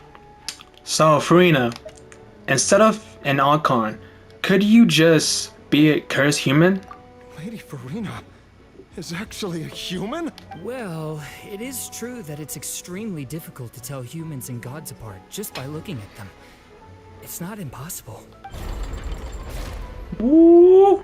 Well, don't start celebrating too early now. Even if I have been carrying a curse like you said, how does that prove that I am merely a human being? Besides, everyone knows that the main difference between a human and a god is the possession of authority. Gods can do what humans cannot. That's why they're worshipped as gods. For centuries, manifestations of my authority have served the nation of Fontaine. One need only to turn their eyes towards the Oratrice Mécanique d'Analyse Cardinal in this very opera house, or consider the endemnitium that is used in every aspect of life. Wait, that one trial proved the opposite. Furina actually has no control over the Alcatrice at all. Child, yeah. You tried to reference the Oratrice, but weren't you as confused as all the rest of us when the Oratrice declared Child to be guilty without any proof? Otherwise, you should have come up with a good explanation for that by now. Didn't I make myself clear at the time? The decisions of the gods are naturally difficult for humans to comprehend. There is no need to provide an explanation. Lady Furina, I believe a reminder of your current circumstances is in order. While the court is in session, the principles of justice and the law must come before all else. While you are an Archon, you are also first and foremost the defendant in this trial. You will prove yourself unable to defend against the prosecution's charges if you continue to withhold vital information against the rules of the court. I never thought you'd use that kind of rhetoric against me. That was no trick of rhetoric, Lady Furina.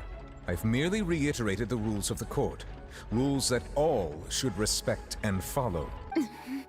So, you neither knew why Child was declared guilty, nor did you understand the structure and operations of the Oratrice. Instead of having been created by you, the manifestations of authority you mentioned have been made by the real Hydro Archon, haven't they? The real Hydro Archon? Well, now you're really losing me. It is true that I did not know why the Oratrice gave out a guilty verdict that day. But the Oratrice handed out that verdict unilaterally. And it has been operating independently ever since it was first created. You can't argue that just because a divine creation is flawed, that the god behind it must also be no god at all. She's still throwing out all kinds of excuses. Seems like she's confident that we won't be able to produce proof that she has no power over the Oratrice. Sure, we can't put the Oratrice aside for now. But then, Miss Furina, could you give us a brief demonstration of your power as an Archon? My power as an Archon? There are many ordinary citizens in the audience. How can I just carelessly demonstrate the formidable power of an Archon? If that poses a concern, I'm prepared to extend my protection to the audience. You don't need to go that far. A brief demonstration of your power over Hydro should be quite harmless. Surely an Archon can at least match the capacities of a human with a vision. Aren't you the Hydro Archon? Or is it that you can't even wield the power of Hydro, much less the authority of a god? Ooh, wait, hold on. You telling me she doesn't have a vision at all? Wait. Indemnitium! Yes! It's all because of Indemnitium! All Archons derive their power from the faith of the people, and I've converted the people's faith in justice into Indemnitium! Thus did I give up all of my divine power to provide everyone with energy for their daily lives. Have you ever seen a more magnanimous god? Isn't that a huge stretch? Yeah, no matter how generous an Archon can be, how could they give up all their power? Can a god with no power even still be called a god? It seems like nobody's buying Furina's excuse. Hey, come now, everyone. Please don't stare at me as if I was a liar. I'm still the same Furina you knew, right? The one that you loved. Shouldn't you want to believe in me? No. Please. You've got to believe me. I don't think I do. If what the prosecutor said is true, she really has committed a grave offense. Did she deceive all of us? And all of our parents and grandparents too? And all of our ancestors? Ever since they were born? Enough! That's enough. Tell me then, if I'm not the real Hydro Archon, then who is? If you have no evidence of another Hydro Archon's existence, nor can you find anyone who can back up their claim to be such, then what grounds have you to say that I'm not actually the real deal? Wow, she came up with yet another argument. How can we refute her now? Seems like she really doesn't want to give up. if we can't prove that she isn't the Archon, we can try to prove that she is just a human. And if she's only human, the truth behind the serial disappearance of young woman case. How's that? It has been established that all Fontainians can dissolve in water from the primordial sea. And that means... Since you insist on claiming to be a god and not a human, then there's a method that you can use right here and now to eliminate all suspicions of you being the latter. Miss Navia, please apply to serve as a temporary attorney for the prosecution before addressing the court. Though you act in partnership with the prosecutor, you must still adhere to proper procedure. Super sorry, Monsieur Chief Justice. I swear this really will be the last time that I'll speak out of turn. Now, I've brought some seawater from Poisson. As everyone knows, a massive flood struck the area not long ago, taking many lives, including those of some of my closest friends. So, Miss Furina, would you dare to touch some of this seawater? Oh! If you were to believe that you are indeed the real Hydro Archon, touching this seawater would have no effect on you.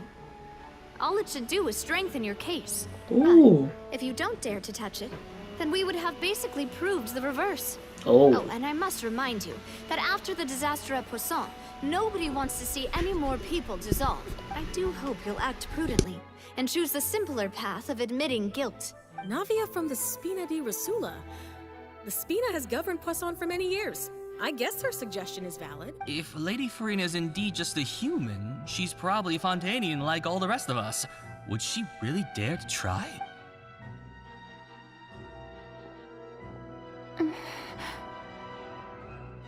Lady Furina, this test has been unilaterally proposed by the prosecution. As it falls outside the realm of standard court proceedings, you possess the right to decline participation. Well, of course you had to tell her that. But refusing to participate is basically the same as a confession of guilt. She's just staring at the water without saying a single word. It really does seem like she's quite terrified of it. That could only mean... What's going on? Is she really planning to... that's not what we thought she would... Is she gonna do it? Due to the inherent risk of the test, Lady Furina, you may... Oh! Hey! She actually did it! Damn. I'm fine! Look at me, everyone! My hand is still here! I haven't been dissolved! Will you believe me now? I really am your Archon! I'm nothing like a normal human who would fall apart as soon as they touch this water! Really? Was this not the most obvious thing in the world? Miss Siegewin? If you are present, Miss Siegewin, please come forward and attend to the defendant. Miss Siegewin? Siegewin? Don't be nervous. Oh! It'll just take a few seconds. Oh, you're here too! Let me see. That should be enough. Please announce the results of your evaluation to the court, Miss Siegewin. As everyone doubtlessly saw, Miss Furina was displaying symptoms of hyperventilation and flushed skin. These indicate that she was experiencing the adverse effects of exposure to primordial seawater. What? The extent to which she was affected is the same as other humans when exposed to primordial seawater of a similar concentration. Thank you, Miss Siegewin. Lady Furina, you may return to the defendant's stand. Oh, wait. What did she just say?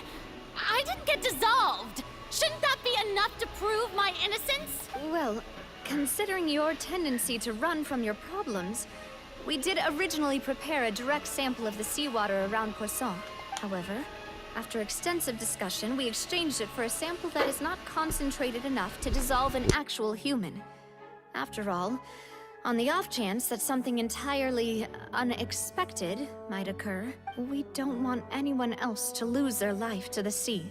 Yeah, so out of regard for Furina's life, you secured a low-concentration sample and asked the head nurse to serve as an expert witness. It's a great thing that the direct sample wasn't actually used. Furina could have... I can't believe... You...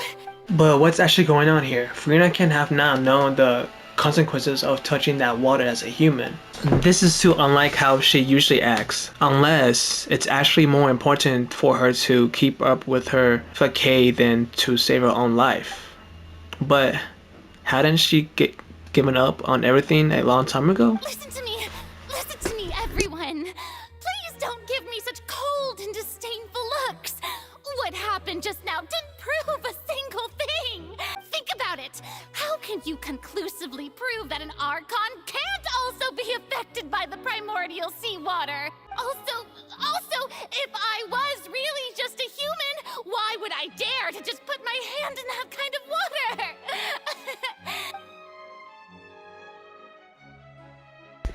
Uh-oh. Uh-oh. Oh. Everyone, anyone, just listen to me. I swear, I really am your Archon. Oh. Oh, come on now. Come on now. Oh, shit. I don't think anything she says at this point will sway anyone.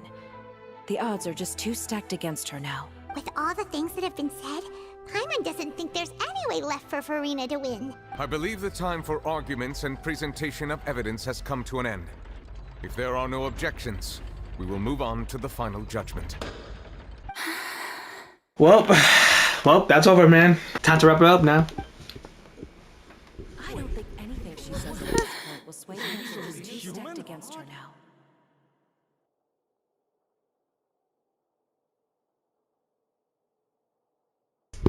Damn. Wait. Oh. In my capacity as Chief Justice, I shall now render judgment on Furina's misrepresentation of herself as the Archon of Fontaine. As a human who knowingly deceived her fellow citizens, Furina is guilty. Oh, damn. Well, that's it. She's done. Nice knowing you, man. Kind of feel bad for her now. We shall now turn to the Oratrice Mécanique d'Analyse Cardinale to render the final verdict on the charges. Okay, here we go. Let's go. Time to wrap her up now. Alright, what we got? According to the judgment of the Oratrice Mécanique d'Analyse Cardinale, Furina is... Well, what's wrong? What's the Oratrice's verdict? Did the Oratrice declare Furina to be innocent? No. The Oratrice also displays a guilty verdict. Isn't that correct then? However, the exact wording of the verdict is thus. The Hydro Archon, guilty to be punished via the death sentence. Oh. What? Oh, hell. The death sentence? Oh. I've always thought that it was just a myth. Damn. The one and only time the death sentence has been handed out at the court, and it's been given to the very person we've worshipped as the god of justice? What an unexpected twist. Furina's been sentenced to death by the Oratrice? We just wanted to use the trial to show her the seriousness of things so she'd tell us the truth. How did things escalate this quickly? Damn. This outcome is indeed quite strange. According to Fontaine's current definitions of justice, as well as its recommendations for criminal sentences, is this sentence really appropriate for the crimes that have been committed? Nah, bruh. Shay wasn't sentenced to death by the Oratrice. You know, the real evil mastermind behind the serial disappearances case. Yeah, but dude, that kind of makes sense. What's more strange is, instead of Furina, the Oratrice rendered judgment on the Hydro Archon. Indeed. Not only is Furina's sentence overly excessive, the very point of our trial today was also to prove that Furina has never been the Hydro Archon in the first place. But now, the Oratrice seems to have deliberately invoked the title of the Hydro Archon. What does this mean? Excuse me, if I may interrupt. Fremine, what are you doing here? Is the trial still going? Fremine! Oh, you finally made it. I assume this means you've completed your mission? Mm-hmm. Any mission Father assigns to me will always be top priority. Oh shit. Is Oh. that the first prophecy slate? Oh, what the? Huh. So the knave privately arranged for Furina to try and find the missing slate. I looked everywhere and finally found it at the bottom of the sea. It took me a long time to get around some dangerous stretches of water. But has the trial already concluded? Then doesn't that mean I've come too late? Oh no. Father will be disappointed in me. It's still not too late for you to shine. Thank you for your hard work, Mr. Fontaine. Please allow me to review the record left on the slate. Traveler, I believe that you have already seen the other existing slates, and would like you to come here and confirm their contents. So what do you see? What is it? This looks like the previous Hydro Archon releasing her divine power, turning the alternates into human beings. Wait, what? Turning the alternates into human beings? What? I believe I've now made sense of the Hydro Archon's crime. It has to do with Fontaine's lost history. What? Isn't the Hydro Archon just guilty of deceiving her people? Oh, wait, no, that's Furina, and we've already proven that she's not the Hydro Archon. So when you say Hydro Archon, do you mean the real Hydro Archon we've been kind of talking about? In truth, everything that you've encountered in Fontaine up until this point can be traced back to the contents of these stone slates. However, I'm uncertain as to how much sense they currently make to you. As the association between the continents of the slates and the events in real life. Okay, let's try to recall the contents of the other 3 stone slates. Paimon will do her best to help you remember. The first stone slate describes what you just said. It seems to show the previous Hydro Archon using her divine power, and then the Oceanids turn into humans. Does that mean that Fontainians are transformed Oceanids? Oh, Paimon wasn't expecting that. But if Oceanids can turn into humans, then perhaps this process can be reversed as well. The second stone slate shows Celestia floating in the sky. Yeah, that's what I'm saying. The Archon and her people worshipping it together. But the heavens still brought judgment down upon them. That's what I'm saying. It's Celestia from the sky, bro. This must be the point when the Hydro Archon and the Fontainians were branded with their original sin. Does this mean that the original sin and the Hydro Archon sin are the same thing? The third slate shows the Hydro Archon sinking into the sea surrounded by many people. Huh. That reminds Paimon, didn't we also watch that happen to someone else? Well, the fourth slate is the prophecy the Fontainians have been talking about. People dissolving into the sea, the Hydro Archon crying on her throne, and so on. We didn't believe that such a crazy disaster could happen at first, did we? But after that incident, it was just a question of when and not if.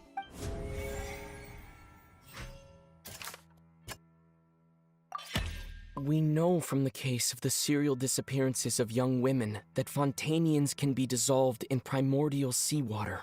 This might be the reason that Fontainians can dissolve. Perhaps what is about to take place has all happened before. The true sin of the Hydro Archon that Nervalette mentioned, and the original sin cast down on the people of Fontaine by Celestia, as recorded on the stone slates.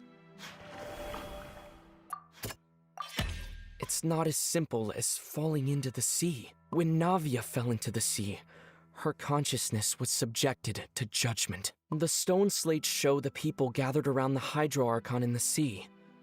Could that be alluding to the same thing? The prophecy from the stone slates found its way into society, but not many people believed it at first. The fortress of Meropide was nearly flooded with primordial seawater, which we know can cause Fontainians to dissolve. It seems increasingly likely that the prophecy may come true. If we hadn't dealt with it in time, things could have gone very badly. They'll dissolve into the primordial sea but won't cease to exist. Their essence will flow in the seawater. converge and take the form of an Oceanid.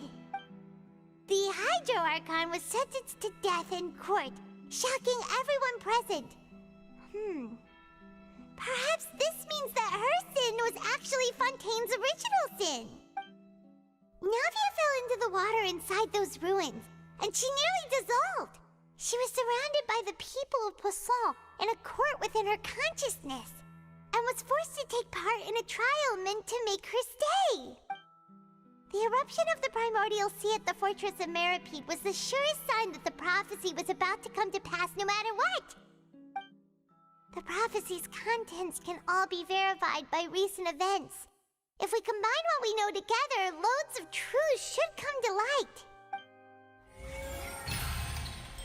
So that's how you can make sense of it. But then it feels like we're going to have to share some truly shocking revelations. Let's hear them.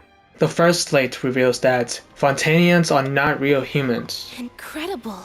Linny, did you hear that? We're not real humans. Wait, whoa! All Fontainians were originally created by the late previous Hydro Archon, with Oceanids as their basis.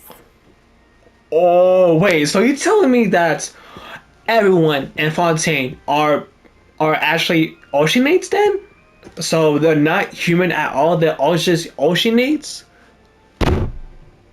Hold the fuck on, man. The evidence for that can be found in how only Fontainians could dissolve in primordial seawater, and how all the girls Vacher dissolved were also turned into Oceanids.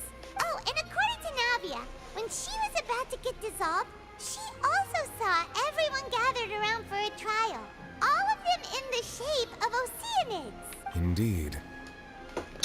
The second slate reveals that the crime of the Hydro Archon was her creation of Fontainians from Oceanids. Yeah, and it follows from the content of the first slate that she probably angered Celestia by creating humans without prior permission. That could also explain why the Oratrice judged the Hydro Archon to be guilty. It's to account for that ancient sin. The Hydro Archon's true sin was creating us? And yet, after many hundreds of years, the Hydro Archon's creations have turned around to try to judge the Archon within the Opera Epiclese. The twists of history are often the most unexpected of all. As for the third slate, I'm still convinced that it should come after the fourth slate. Yeah, isn't the image here just like when Navia fell into the sea? So wouldn't it be trying to show the image of the Hydro Archon also falling into the sea once the prophecy has been fulfilled in the fourth slate? The fourth slate, despite the fulfillment of the prophecy as it's already widely known. In the end, the people will all be dissolved into the waters, and only the Hydro Archon will remain weeping on her throne. Only then will the sins of the people of Fontaine be washed away. Did Paimon get all that right? Yep. You've made some keen deductions. I must say, given how much you still don't know, it is impressive that you've already managed to connect so many pieces of the truth. However, while you were able to decode all the information on the slates, they've also been etched with an additional layer of hidden information using a different power source. When we were at the ruins, I tried to decipher the hidden information recorded in the slates. But since we only had 3 slates at the time, I was unable to come to a full conclusion. Now that the slate collection is complete, I shall make another attempt to decipher the narrative recorded within. If everything goes well, we should finally be informed of the unadulterated truth.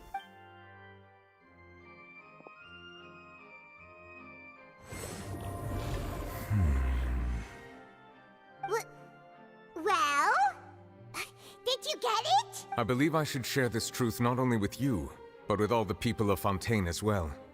I will try to briefly summarize it for you. Your hypotheses regarding the origin of Fontainians and the sin of the Hydro Archon were both correct. In the Fontaine of old, the previous Hydro Archon sensed the yearning of her Oceanid familiars for life on land. The Oceanids were enamored with the beauty and romanticism of human beings, and wishing to have those experiences for themselves, expressed to the Hydro Archon their desire to become of a similar kind.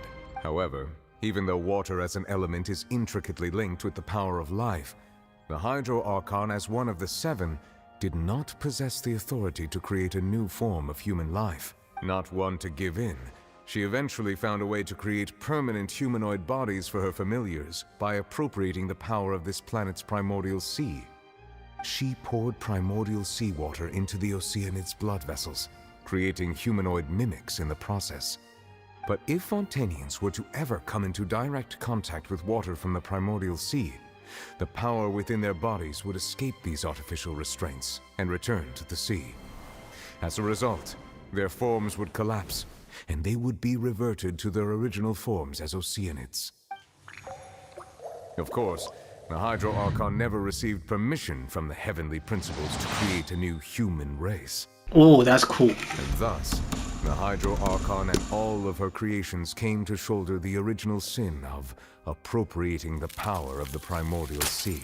That is the true history of how the people of Fontaine first came into being. So we were all Oceanids before we turned into human beings? That's way too much information for me. I think I'm just going to pretend that I never heard a single thing. Wait, but if that's the truth, we can't let the Hydro Archon be sentenced to death. After all, her only sin was creating us. This really might be too much information for your regular Fontainian, but it does answer a lot of our questions. Alas, your hypothesis regarding the third and fourth stone slates was inaccurate. The slates' respective positions are, in fact, correct. So, are they in the right order? A key point of the visual on the third slate is how all the individuals depicted in the water are humans rather than Oceanids. They have not been dissolved, which implies that the water depicted in this slate is not water from the primordial sea. The nation of Fontaine is the nation of Hydro, as well as the nation of trials and justice. Instead of being the literal element, the water in the scene symbolizes judgment and justice.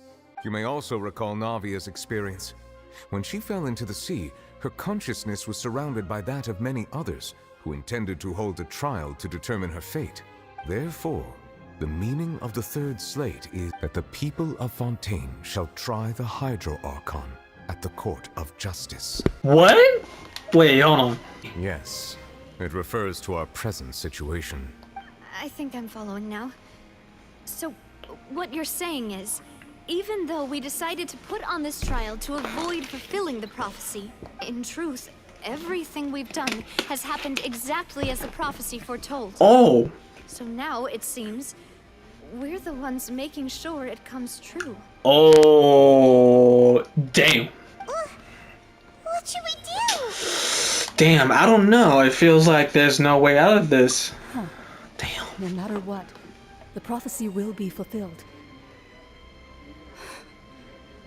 Is this what it feels like to be a prisoner of fate? If that's the case, does that mean the scene in the fourth slate will also be fulfilled soon? Traveler, I would like to point out another small fallacy in your deductions about the fourth slate.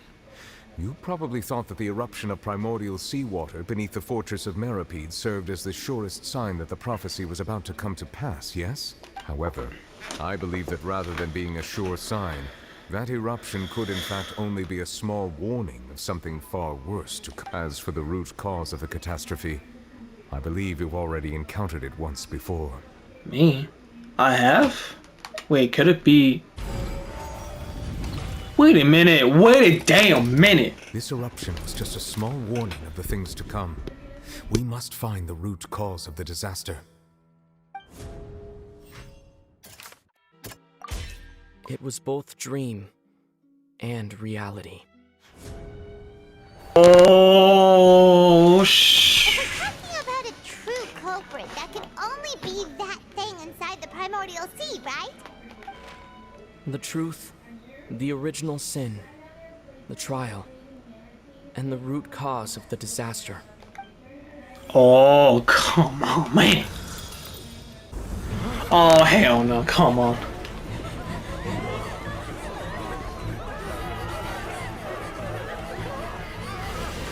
Oh, shh.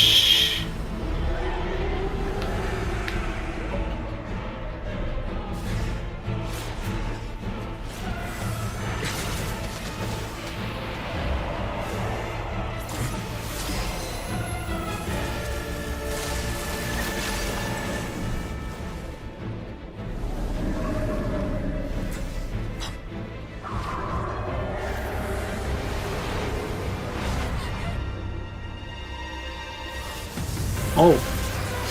Child. The fuck you been, child?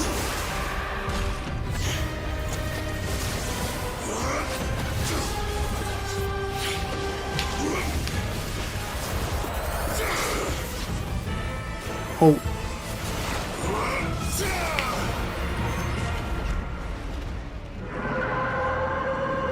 Uh-oh, it's mad now. It's mad.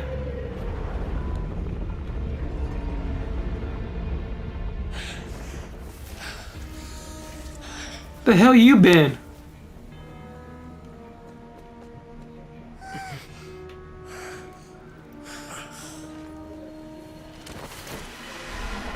What? He just went back? That's way too close. Oh. That thing just burst into the opera house.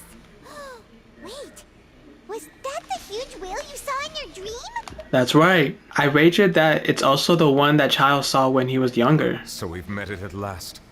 I understand very well why it has chosen to make an appearance here. That whale does not belong to Tevat. It is a monster that has traversed the stars, weeping all the while. It has been greedily consuming the energy from the planet's primordial sea, using it to grow. That is the main cause for the rising sea levels. And once it has finished consuming all of the energy contained within the sea, its next step will be... You said that when the Hydro Archon first created Fontainians out of Oceanids, she filled their blood vessels with primordial seawater. Precisely. That whale finds the blood of Fontainians nigh impossible to resist. Therefore, when it left the primordial sea, it decided to make its next stop a packed opera house full of food. Food in the form of Fontainians. Oh, okay. So basically, he's the predator, and we're the prey. Got it. We just barely managed to push it back, right? In that case, won't it come back to target the people again once it's managed to recover its strength? That is correct. Indeed, it is more accurate to say that we should thank that Harbinger for buying us some time. Without him, the whale would have likely come onto land far sooner. From the way he looked, he must have been fighting the creature for quite a long time. That battle maniac.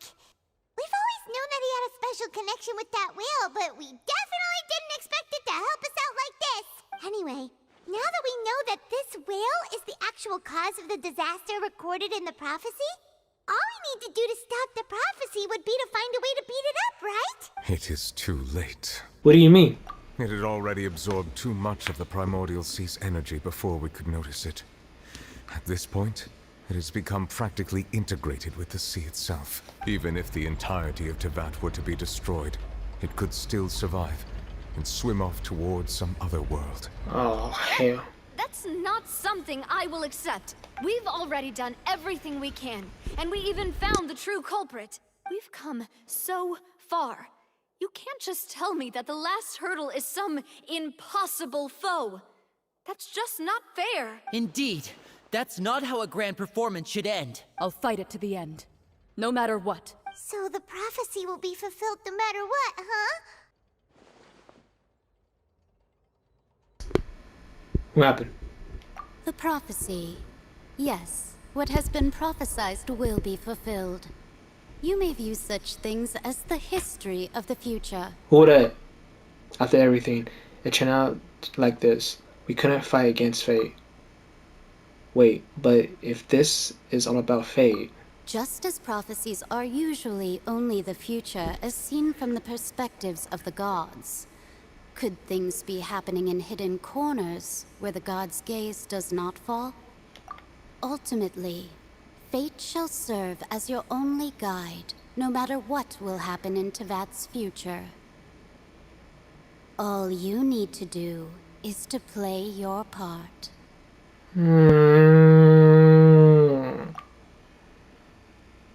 Could it be that even the prophecy will be fulfilled, there will still be a way to save everyone? Did I miss something? Wait, I forgot about Furina. What was she wanted to say to me at the last moment in the giant magic box? Is her real secret? Wait. Oh shit. Oh no. What's going on? What's going on? What's happening with the aura trees? It is preparing to carry out the death sentence.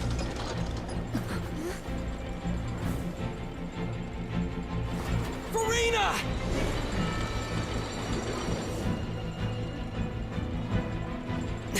No, I still need answers.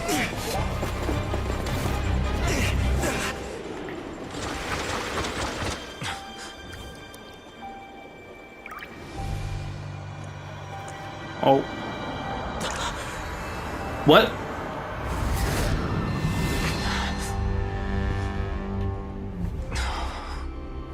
The hell?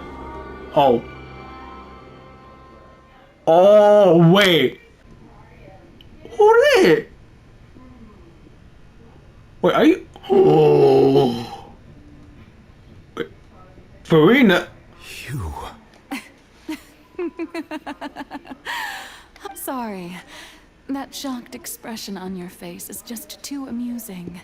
I couldn't help myself. You are not Furina. Who are you? Ah, the sweet sound of bewilderment. Marvelous. A sure sign that my attempt to deceive everyone was a resounding success. But to answer your question, I am Focalor. You know, the god. What? Why did you deceive us? Oh, that wasn't my goal, of course. Goodness, no. But I had to fool everyone else too, if I was to stand any chance of deceiving the heavenly principles. Deceiving the heavenly principles? It's all because of that pernicious prophecy. Dreadful, wasn't it? Everyone doomed to dissolve. Fontaine condemned to be flooded. One was not amused. In fact, one was positively bemused when that problem was thrust upon me by my dearest predecessor. That's the former Hydro Archon Egeria, for the uninitiated. It hardly gets more disastrous than a preordained national catastrophe, now does it? She knew full well that the prophecy would surely come to pass. And as one of the seven, she also knew full well that one defies the heavenly principles at one's peril. So yes, as you have no doubt surmised, it was a rather impossible situation that I found myself in. I spent a terribly long time mulling it over, alone on the ocean floor. And I was almost growing barnacles by the time I finally realized there was only one possible solution to this confounding conundrum. I had to outwit the heavenly principles, allow the prophecy to be fulfilled, ostensibly at least, while saving everyone at the same time. I'm a genius, I know. I can only assume that's why Egeria chose me as her successor. Although, looking back now, it was hardly the inheritance one dreams of.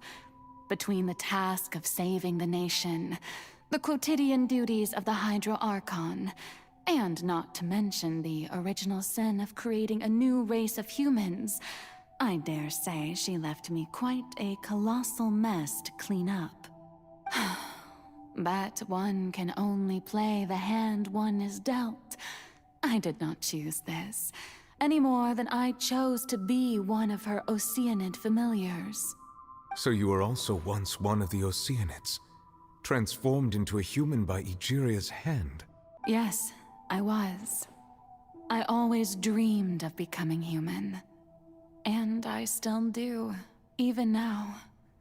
In my eyes, to be human is to be part of the greatest opera ever known.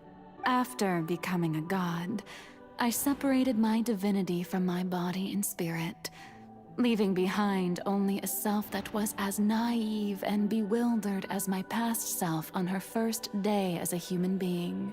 The me you see before you now is that divinity.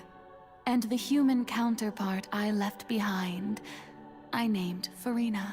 She could feel joy, sorrow, and everything in between. She could be as vain and conceited, or as meek and vulnerable as she wished. Her strengths were of a kind only a human could possess, as were her shortcomings. But in my eyes, Furina's humanity was what made her perfect. She was perfectly human in every way. The person I always wanted to be. Okay, so that's the real Archon. And that's the more human version of Focalor. Anyway, so then I cursed her. Okay, I knew it. All part of the plan, of course. Well, the plan to deceive the heavenly principles. but why, though? Do you still remember the final scene of the prophecy? The Hydra Archon, alone, weeping on her throne. In order that the prophecy might appear fulfilled, I invited Furina to be an actress, to play the part of the Hydra Archon in the prophecy. Under the curse I placed on her, so long as I, Focalor's divinity, continued to exist, she could not die. But nor was she free to live her life in the pursuit of happiness. Instead, she was forced to take the stage in the opera house, to embrace the role of leading lady, to forever play the part of the god from the prophecy, all to create a deceitful appearance of that prophecy coming to pass. I suppose now you probably understand why your court is called the Opera Epiclese. But Furina is only human, isn't she? Even though she has had a long life, her mind is no stronger than that of any other ordinary human being. I cannot begin to fathom what she has had to endure. It must have been torture for her.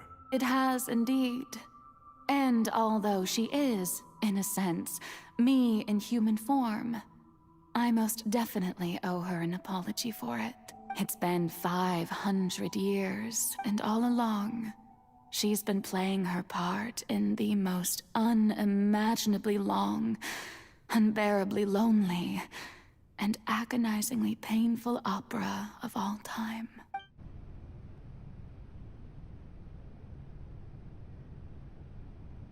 I came into contact with Furina's tears. If I remember correctly, tears often contain being strongest emotions. With strong hydrosensitivity, I can't form an emotional connection, just like I did with that Oceanid at the Fountain of Lucine. Wait, could this be Furina's inner world? What is she doing on stage? Wait a moment. That probably isn't Furina. That's likely a reflection of her inner self.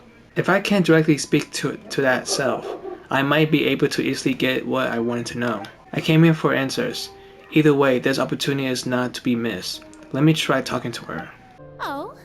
Who permitted you to come onto this stage? Now, I understand your admiration for my august self, but I must ask you to keep to the rules. Come on, it's me. All right. It is not my intent to reprimand you. There is no need to state your name. Just be off with you. Do not distract me from my performance. Oh, do not jest. Can you not feel it? I am Focalor. The eyes of countless Fontainians are upon me. I must, at all times, display the utmost elegance and nobility. Something's off. There's no getting through to her. Even in her heart of hearts, she's still playing the role of the Hydra Archon. Wait, sort of resolve must have that even her inner self and subconsciousness will have such an incorrect defense. I have to find a way. Hey, what? That's all the spotlights shut off. In Furina's heart, they must have symbolized the eyes of the people on her. Speaking of which, I think I just... Oh, shut the fuck up! A ticket? When did that end up here? Oh, a ticket. What is it? Oh, it's for me. Okay. Either way, looks like the show is about to begin. In that case, show me how you truly feel, Furina. Yeah, tell me. Scene 1. Before the mirror, Furina. Oh, shit. Furina. Huh? Who's that? Who's calling me? Where are you? Be not nervous. Be not afraid. I am before you. Wait a moment. You're... mirror me? How can this be? Mirror you, huh? You know what? That's not bad. Let's go with that. Mirror me. What do you wish to say? The prophecy. Have you heard of it? What prophecy? Wait. I know. I think... I don't know why, but it's in my head somehow. The people will all be dissolved into the waters, and only the Hydro Archon will remain, weeping on her throne. Only then will the sins of the people of Fontaine be washed away. Oh, very good. You know it well. What's going on? I can't seem to remember anything clearly. The only thing I know for sure is this prophecy. Will it really come to pass? Yes, it will. And that is why I've come to you. Disaster will come to Fontaine sooner or later. Things will develop just as the prophecy declared. There is no escaping it. But doesn't that mean everyone will die? I'm a Fontainian just like them. Will I dissolve too? Oh, don't worry. Magical meetings exist in this world precisely to give people a chance to turn things around. It is the reason why you met me today. I will tell you how to save everyone, but you may have to suffer somewhat. Oh, so there's still hope after all. Goodness, you frightened me. You spoke so much and with so much certainty. As for the suffering, well, I will admit that the first thing that came to mind was, why do I have to be the one to suffer? But if the prophecy will come true, I'll also die anyway, right? So if I've already met you as my magical meeting in this world, if there were scales, with all the people of Fontaine on one side and my pain on the other, is it not obvious where the scales should tilt? You truly are the perfect human. My ideal. I suppose this would also be the justice that belongs to you. Huh? Don't worry, it's nothing. Listen well. Fontaine has just lost its Hydro Archon. I need you to play a role. That of the new Archon. Play as a god? That's right. You must begin a never-ending masquerade. You must never let anyone suspect your identity. If you can keep it up, then I shall have my way of defying this prophecy. But should your identity be revealed, then all hope will be lost. But how will I do this? A human assuming the role of a god without being exposed? Don't worry. What you must do is not to turn yourself into a real god. You simply need to play the role of a god as humans imagine them to be. Being a human yourself, I'm sure you already know what such an entity would be like. Remember, your true challenge will not be pursuing divinity, but contending against humanity. I'm still not sure I understand, but... So, how long am I going to have to play this role? To accomplish this mission, you will have to stay on the stage for many, many years. You will endure and not grow old until your task ends. But I promise you, all will eventually end in a magnificent and dramatic trial, and everyone will be saved. A trial, huh? How exciting. I'll be looking forward to it. Scene 2. Accession speech. The Maison Cardinalise has announced my accession, but this is my first time facing the people. What should I say to most appear like a god? To be honest, I still don't know. Perhaps I should first try to act natural. Summon courage. Ladies and gentlemen, good evening, and welcome to the Opera Epiclese. I'm sure you've all heard about how I have taken on the role of Hydro-Archon. Indeed, I am Furina de Fontaine, your new Archon. Appear earnest. In truth, I know little about becoming a nation's new god, but it will be my honor to guide you all. As the god Focalor, the god of justice, I shall do all within my power to lead you into an age of fairness and justice. Close politely. Once again, thank you all for coming. If you should have any questions or suggestions, please send them to the Maison Cardinalise. The future of Fontaine will require us to work together, after all. This should do it. I thought I might stammer, but thankfully, I was able to convey my thoughts just fine. Okay, and next. That's the new Hydro-Archon. Is this some kind of joke by the Maison? I would have thought that a being that surpasses humanity would be a bit more assertive. Hey, did you hear that? She even told us to send her suggestions there at the end. Shouldn't gods be all-powerful? She's being so modest. What's the difference between her and an ordinary person, then? If you ask me, perhaps the succession didn't actually happen.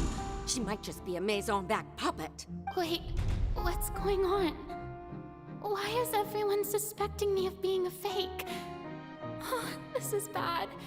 If I get exposed here, there'll be no saving the people from the prophecy. Right. Mirmi said that I just need to play the role of a god as humans imagine them to be. Calm down, Furina. Think. What do the people want? How would they imagine a god to speak and act? Assertive, with a strong sense of presence. One who can dispel all doubt. That is the character I'm fated to play.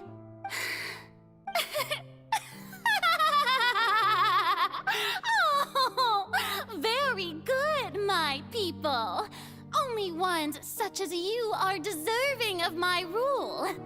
Now, I was wondering if some weak puppet were to one day come onto the stage and claim ownership of this opera house, would the children of Fontaine follow them? Well, it seems that you would all see right through them. Having passed my test, you are qualified to witness wondrous trials alongside my august self, here in this opera house. You may consider my previous act a door gift of sorts. I thought it was a debut that suited the atmosphere. Now then, let us be reintroduced. Ah, so that was just a performance. How could I have forgotten that we were inside an opera house? Her personality.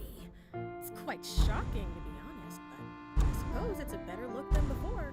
Such a fascinating and bold deity. How wonderful. Our future may yet be bright after all. It seems I've turned them around. Best follow this flow and restart my accession speech. Summon courage. My dear people, whether you acknowledge me or not, whether you trust me or nay, I say to you, keep faith in your ardor for justice. We have heard it said that this nation's sins can no longer be washed away. Well, I say that justice is most fragrant when it blooms amid sin. Turn up the drama. The scales of justice should not weigh heavy in the hands of its god. On one side, it must carry fairness and justice. And on the other, praise and applause. May law be the prayer on our lips. May judgment be our worship. Let us light the fires and drink to the future of Fontaine. End the speech imperfectly. There is no trouble in this world that justice cannot solve. All that is needed is for you, my people, to believe in it, heart and soul.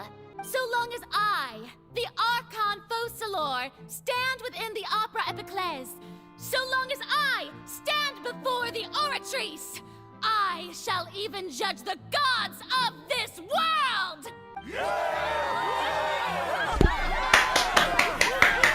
Nice job. Nice job. Nice job, man. Nice job.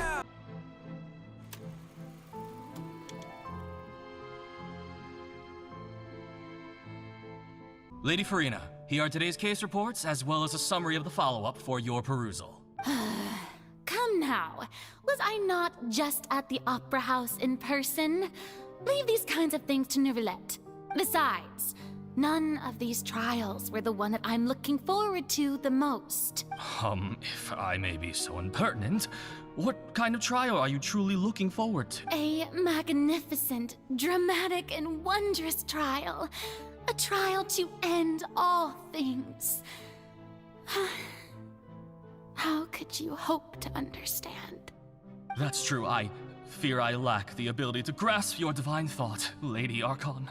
No need for fright, and do not take what I said before too seriously. Go now, do your duties. The trial I await. It will come one day. Lady Furina, I don't know what to say. Thank you for agreeing to see me. No need to thank me. Or rather, thank your own sense of perseverance instead. Long have you stood in line to meet me, have you not? Oh, I'm afraid that's just an inevitable consequence of my divine charm. All right, Deoteria, is it? How is your son's illness? You remembered me, and you knew of my family, too. He is doing much better now. In fact, he is far more of an ardent believer than I. He was the one who forced me to seek an audience with you, and to bring your words back to him. Oh, good. Very good. If this should happen again in the future, please do not hesitate to come and tell me. Going down to citizens' homes every so often, while not usual practice, should serve as a fine change of pace. You're such a gentle and wise god. Thank you once again, on behalf of my son.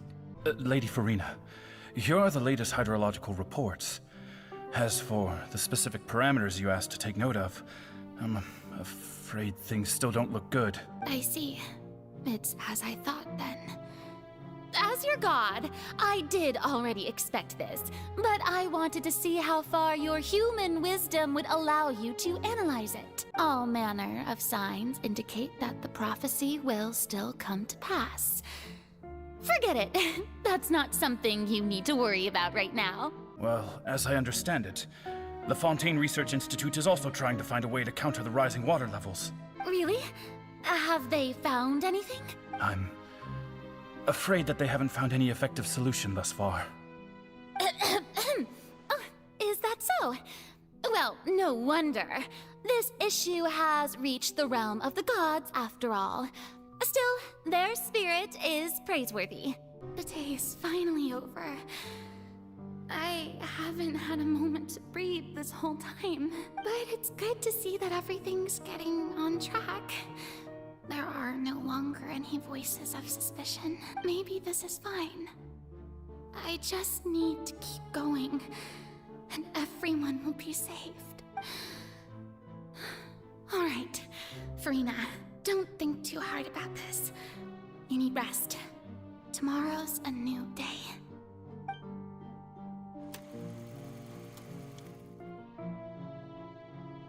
Lady Furina, here are the new trial reports for the latest cases, as well as a summary of the follow-up. There'll be no need for that. I've seen them already. There's no need to go back over scenes I've witnessed in person before. Lady Furina, I've waited so long for this chance to see you in this manner. Indeed, my dear, loyal citizen. This joyous moment is an honor for us both. Lady Furina, we're detecting significant hydrological anomalies near Poisson. Understood. Keep monitoring. Keep me informed should anything come up at the Institute. I don't think I let anything slip today. I must show the people that there is nothing to worry about. I just don't know when these days will end. I feel utterly exhausted. Best to rest early today, too.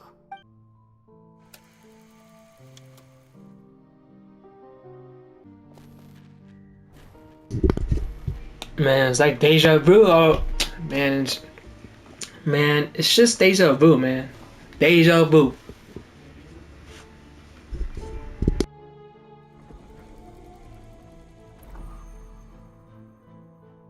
See, damn. 182? It's like a dream being able to speak with you up close like this. I've heard that the first member of our family who was honored to receive an audience with you was Madame Dioteria, almost 20 generations ago. And what a fine family yours is indeed. It brings me great joy to meet such a faithful believer. Surely you exaggerate, Lady Furina. My lady? What is it, good citizen? Are you crying?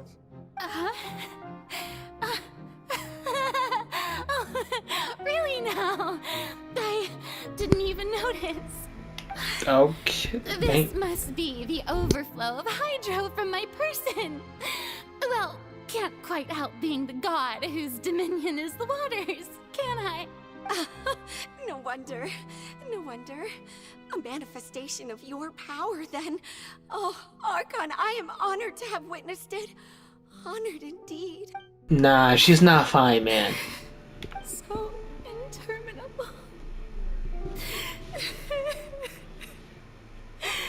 So lonely. Just how much longer? Hundreds of years must have passed by now. Perhaps the show must go on for hundreds more. I never imagined that it would hurt so much. Have I reached my limit? No. Perhaps I reached it long ago. Today I didn't even notice my own tears. I want to tell someone, anyone, about this. But would that not destroy all I've done so far? I've conducted so many investigations across the centuries. But there's not even a sliver of hope that we might break the prophecy. All I can do is keep heart. I must maintain this act. It is the only way to save Fontaine. Please, mirror me. You have to succeed.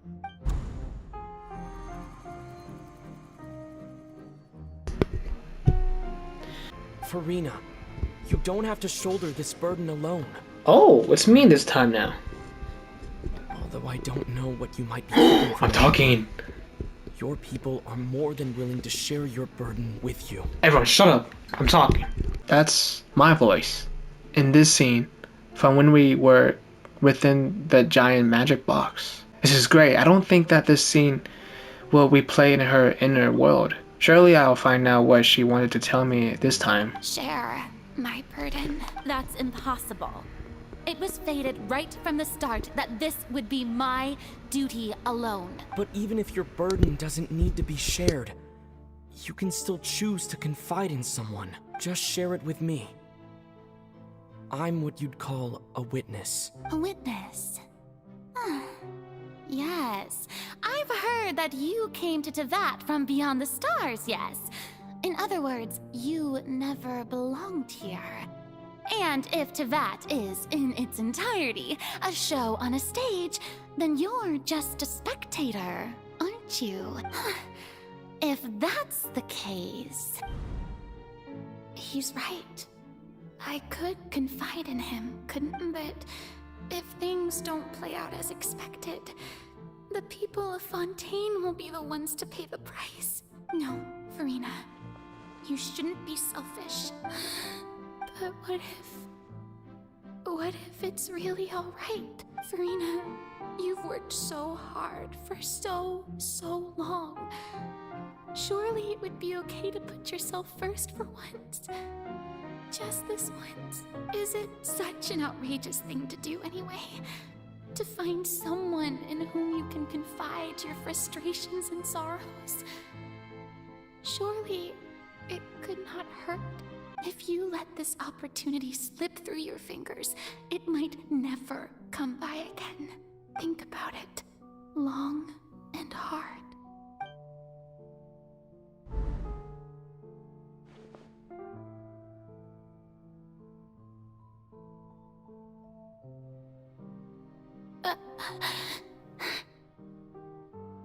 No, I have nothing to say.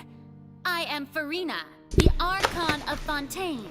What? Everything will surely get better. Are you fucking serious? All you need to do, dear spectator, is to witness my performance until the curtains fall. Bruh. Are you bruh, that's oh my. Are you fucking for real? Nah, come on. You have to tell me. Fine. Really? You really? Wow. What? So even Furina doesn't know the truth? You've never once let her in on the full plan? Yes, it had to be done. To deceive the heavenly principles, you must first deceive yourself.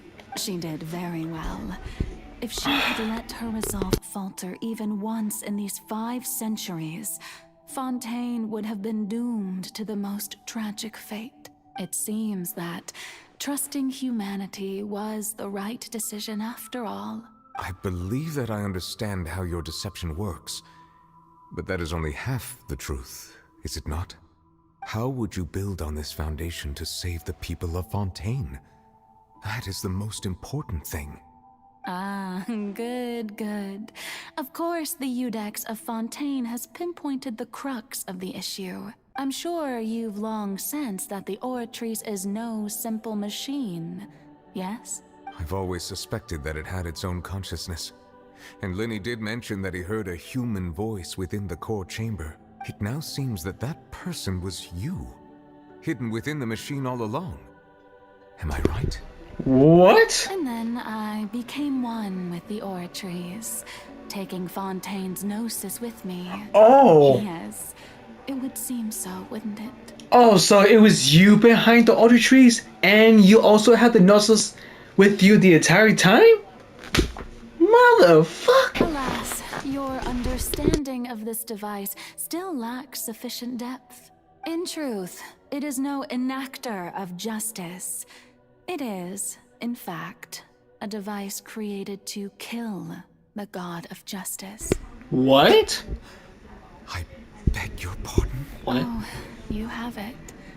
And to be more precise, not only will the Oratrice take down the god of justice, it will also take down the divine throne upon which she has been placed.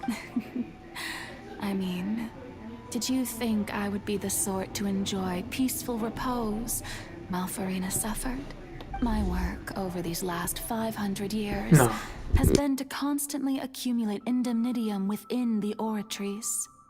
But really, some have already discovered that only a small fraction of the energy generated by the device was ever used to provide power to Fontaine. The vast majority had to be accumulated to enact this death sentence. It was all a part of your plan then? Both the trial and the sentence? Indeed. This power, accrued over 5 centuries, could have sustained Fontainians for millennia, had it only been used for that purpose. Almost all of it has now been stored within the Oratrice. But only power of this magnitude could hope to destroy the Hydro Archon's divine throne, shaking the rules established by Celestia, and breaking through the institution that is the Seven. So the Oratrice's call for death was for neither Furina nor Focalor, but for the Hydro Archon. The destruction of that divine throne.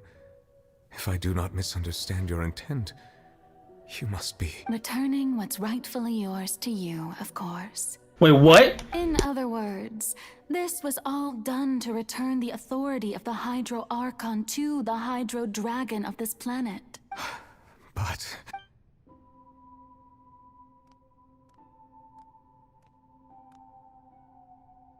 Oh, what? Getting sad again, are we? The authority of the ancient dragons shall soon be yours once more, O Hydro Dragon Sovereign. And this is the face you make. all you've done throughout the years is just so you can sacrifice yourself at the very end. I've never quite seen it that way, you know. Even now, I'm quite pleased at how well my deception worked.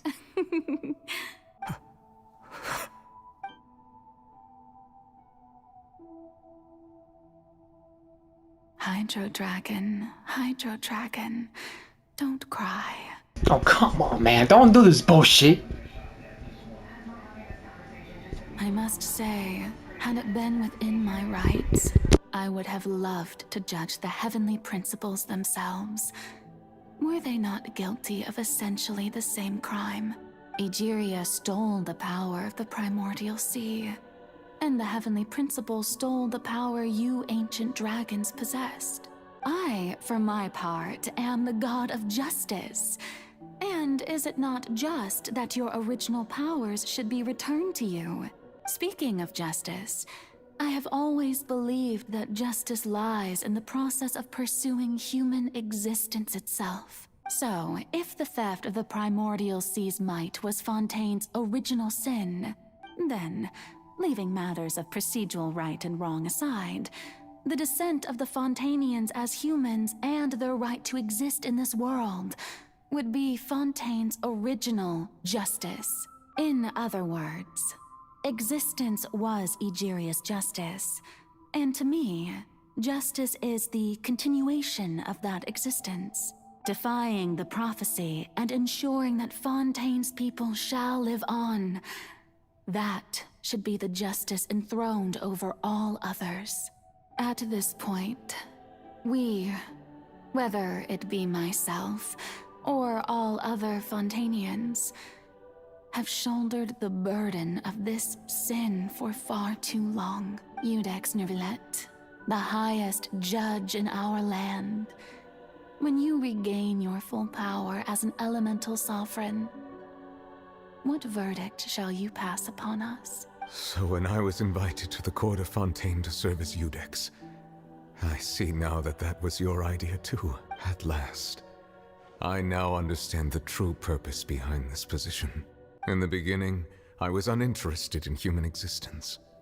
But these 5 centuries of living alongside them have gradually brought about mutual understanding between us.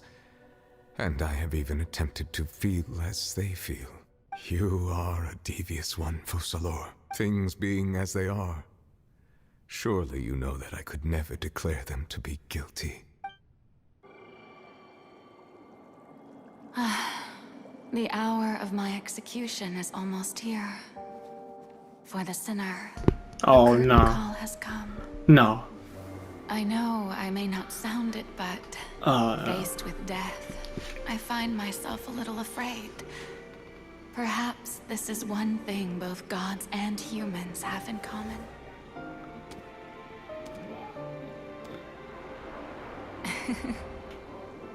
Farewell, Nervillet. I hope you've enjoyed the part you played these 500 years.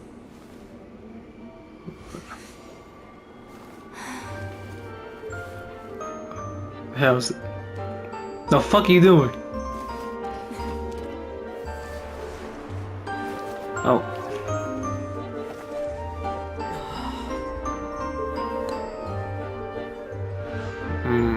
Okay.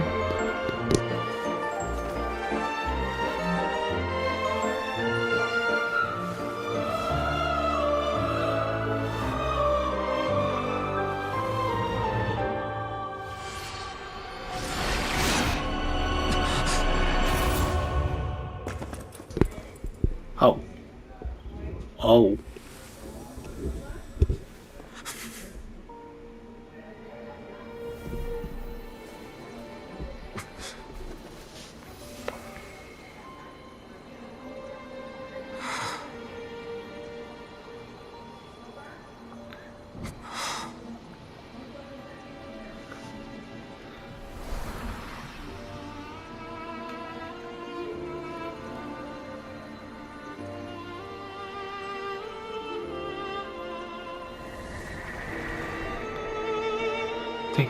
What are you done? From this moment on, please live happily as a human. Just as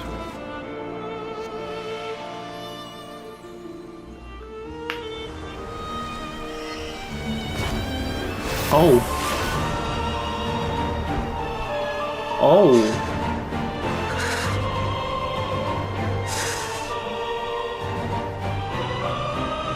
I, Eudex Nuvelet, hereby declare,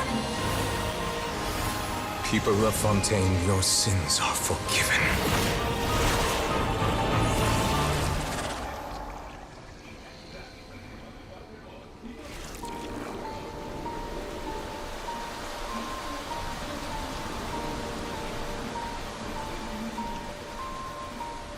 Oh, wow, he's actually crying.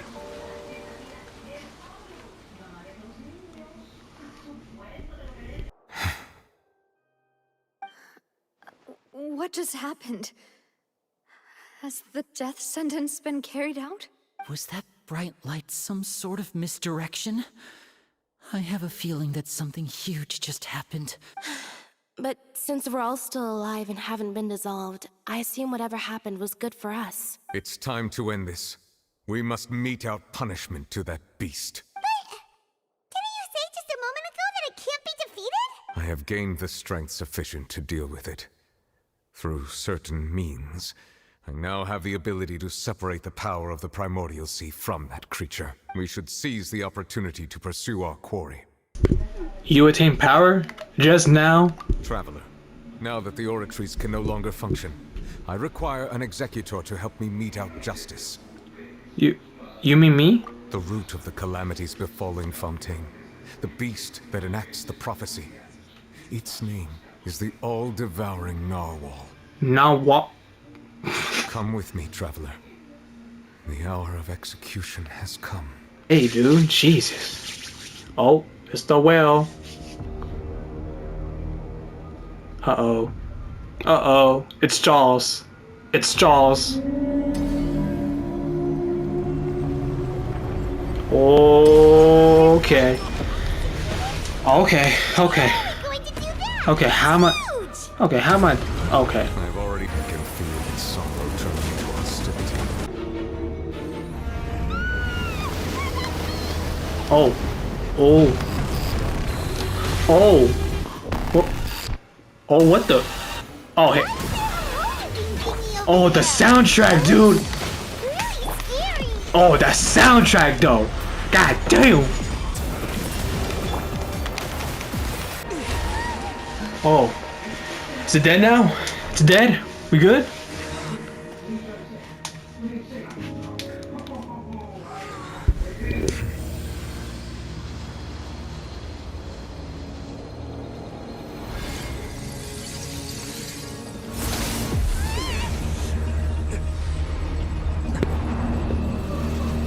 What's going on? What? Who is that?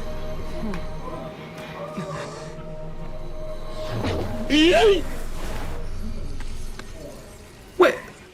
What? Who is that? Thanks for helping with the cleanup. Should have been my job, but oh well. Girl, who is you? It was just supposed to be a short private training session for me. I didn't think that my disciple and my master's pet would start brawling in the meantime.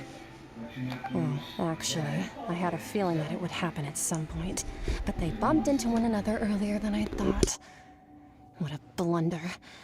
I suppose I'll have to swing my sword 3 million times as penance. Your master's pet? That power. Who are you exactly? Paimon has an idea. From what she said earlier, she must be Child's master. Skirk, right? It's just that he gave us the impression that she was the less talkative person. I simply did not have anything to say to the weak. But you, on the other hand, managed to defeat the all-devouring narwhal without using power from beyond this world. So you may speak to me as equals. What sort of person would take all-devouring narwhal as a pet? I have to agree. It's a strange use of a planet's primordial waters just to raise an all-devouring narwhal. That kind of power is wasted on it. It's not cooperative. It eats too much. And I have more important things to do with my time than pet sitting. The only thing that creature has going for it is its looks. All in all, it fails as a pet. Miss Skirk? I think you might have missed the point. The point being? Well, being that this pet almost destroyed an entire nation. So what sort of person is your master? Well, Child's master's master. Wait, is that right? Oh, right. So you don't know him. Sorry, I assumed you did. Who's him? His name is Sertologi. Such a logi. Who? I am unfamiliar with that name. Huh. So Master isn't sufficiently famous. How should I describe him then? Have you heard of the name The Fowl? Nope. The Fowl? Still nothing? Well, how about the Visionary? Nope. Vetterfalnir then? Nope. Or Gold Rhindaughter? Nope. Ooh, that one we've heard. What? Rhindaughter's part of the Hexen Circle. She's Albedo's mom, right? Oh. So you do know that name. To be honest, I also heard all of those names and titles from my master. I don't actually know them either. But I suppose you understand now, yes? My master is likely a similar sort to Rhindaughter. They are both pursuing some form of perfection. Wait, didn't you also mention a visionary person? Paimon didn't quite catch their name. Actually, never mind that. I believe it expedient to inform you that the all-devouring narwhal used up nearly all its strength fighting you. Such roiling hydro energies will prove difficult for the planet's deep seas to die. As such, the Fontaine back on the surface has most likely been thrown into chaos. In other words, the prophecy that you've been fretting over should now be in full swing. What? Is it natural after all? The prophecy will surely become true. We knew this and accepted. However... Not to worry. Focalor has already managed to deceive the heavenly principles. In the end, the people will all be dissolved into the waters, and only Furina will remain, weeping on her throne.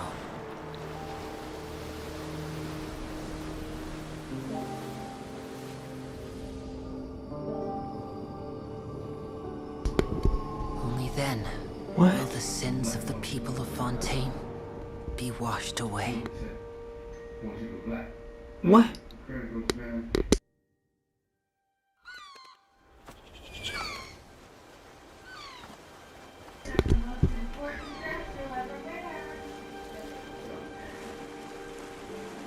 What? Wait, what? It synced? Hey! Help! Over here! Wait, it synced? Wait, Fontaine synced? What? No. No way.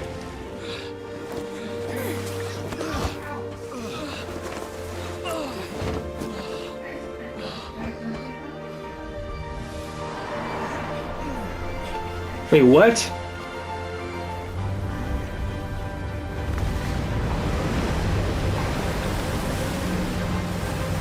Oh, what?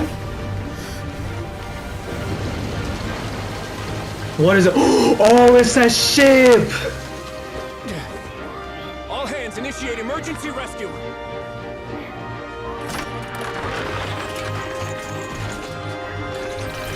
What? The people didn't dissolve? Hurry!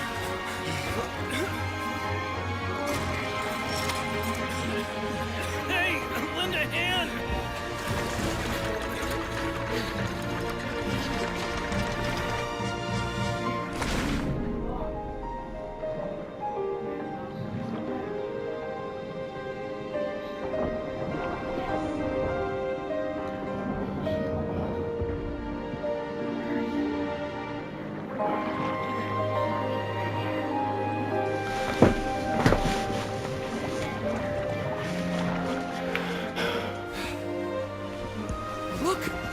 water's receding!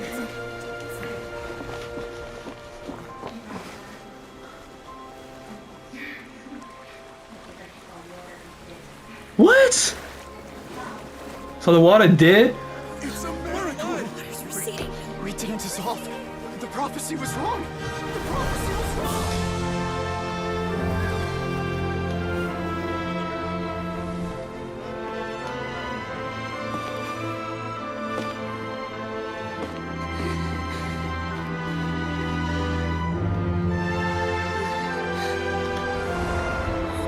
Are you alright? We're saved. The prophecy was wrong. It was wrong.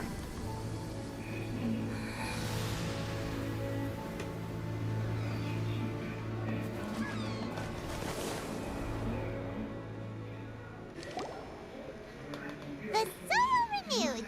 The Sweet Rasula talks post-disaster rebuilding. I recently visited Poisson to meet with Miss Navia, spokesperson of the Sweet Rasula, and we spoke about Poisson's present and future. Old soil can still give birth to new bloom, Miss Navia stated. Hope is like seeing a small cookie when you're starving late at night. You just need a little of it. Skyship Winglet, lunar brain of the Fontaine Research Institute. The various disputes that have arisen on account of Mr. Edwin have suddenly become a shield over the Institute, with Julia turning out to be a once-overlooked hidden gem. People always call the first researcher mad, but few know what to call the second. And should that latter person achieve a miracle, they would find it all the harder to find a word with which to classify him and his team. Wow! Paimon barely recognizes the people in the reports. Are those really Julia and Navia? They sound like real big shots. They might have been big shots from the start. We just didn't meet them in that capacity. Oh. Pretty enthralling, huh? The Steambird's idea was pretty simple. With the disaster just having passed, we would print a free edition packed to the margins with good news to calm people down. The value for these big scoops lies in their inevitable follow-ups. We'll publish further reports and go into the stories behind those people. Edwin's assistant, Jurier, created a true flying ship, while Navia is leading people in the reconstruction of their home. I'm sure that these stories could draw even your well-traveled eye. The articles do make me curious about how things will play out. Paimon's curious too! Wait a minute. Didn't we watch everything happen from start to finish? What's there to be curious about? And that's exactly why I'd like you to come conduct interviews with me. You're the best incubators of news, Oh, if you okay. haven't noticed. And also, with you around, I'm sure I'll get to see that dude. Okay. Are you sure? Hasn't he turned you down several times already? Oh, this time will be different. Come on, let's head to Poisson first, and then make a trip to the fortress. There are some things you'll only know when you get there. Oh, it's you. What brings you all here? Hey, we're just having a look around. I'm here to update myself on how things are going here. Oh, the Fatui are here too. Let me introduce you. This is Mr. Garunt Snezhevich. He represented the Knave in sending us a large amount of supplies, and is helping with our work. Our residents are hard at work as well. Thanks to everyone, work is progressing nicely. We've lost a lot of people, but we're moving forward. That will have to be enough. Hello, Miss Charlotte. I'm a big fan of yours. I especially like that article you wrote last year about Fontaine's stray cats. But if you don't mind, could you not emphasize our role too much in your report? It's not charity we're doing here. We just happen to share the same interests as the Spina. I get where you're coming from. I'll keep it as simple as possible. Or would you be willing to feature as friendly neighbors? That would be fine. Thanks. Oh, you're back too. How are things? We finished laying down the construction materials.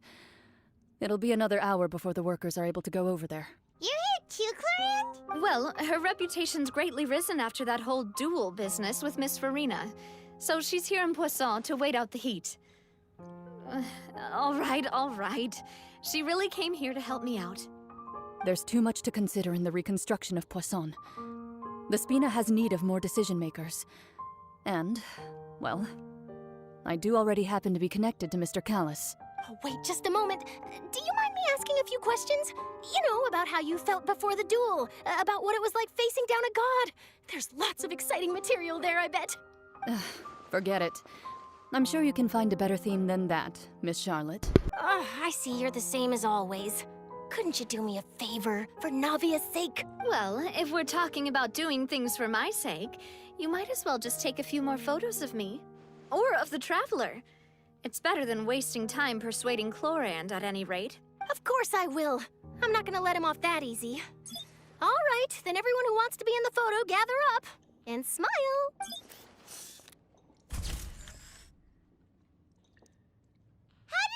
Was it a good shot? Did Paimon look cute in? Not bad. Your addition really helped the composition of the picture.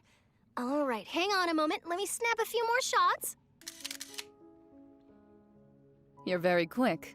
Speed is of the essence when it comes to the news, and freshness is the key. Also, not to brag, but I'm pretty good at building connections.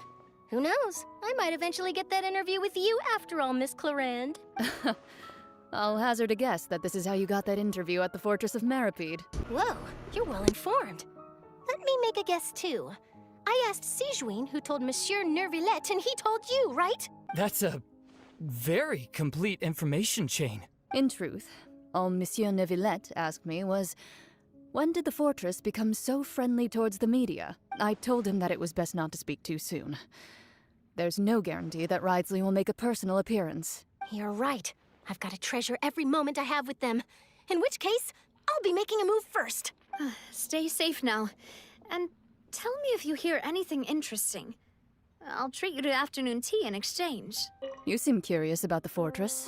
Of course. That Risley. I still remember going down to the Fortress to grill him for information on my father's case. Boy, did he take me for a ride. Without telling me anything, of course. But he did invite you to tea, didn't he? 2 large pots of it, in fact. It was good tea, though. I have to agree. The tea there is very good.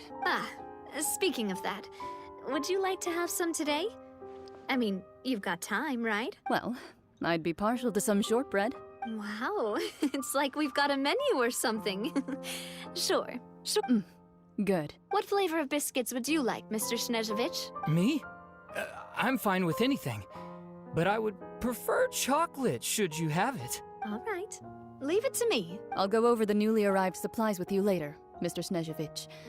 We should be able to finish the preparatory work today. That works great for me. Is it just me, or did you get a new lipstick? Oh my god, it's probably from Wisely. I did.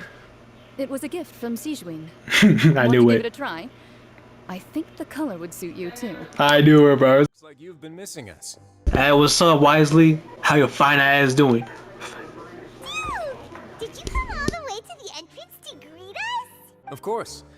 I'm here to welcome you and our dear Miss Charlotte, whom our good head nurse recommended to me. It's an honor to finally meet the much-rumored Duke. Thank you for consenting to my visit to the fortress, sir. No need to thank me. But that said, I shouldn't be the focus of your interview. I trust you recall our agreement? Of course, of course. All right then, this way.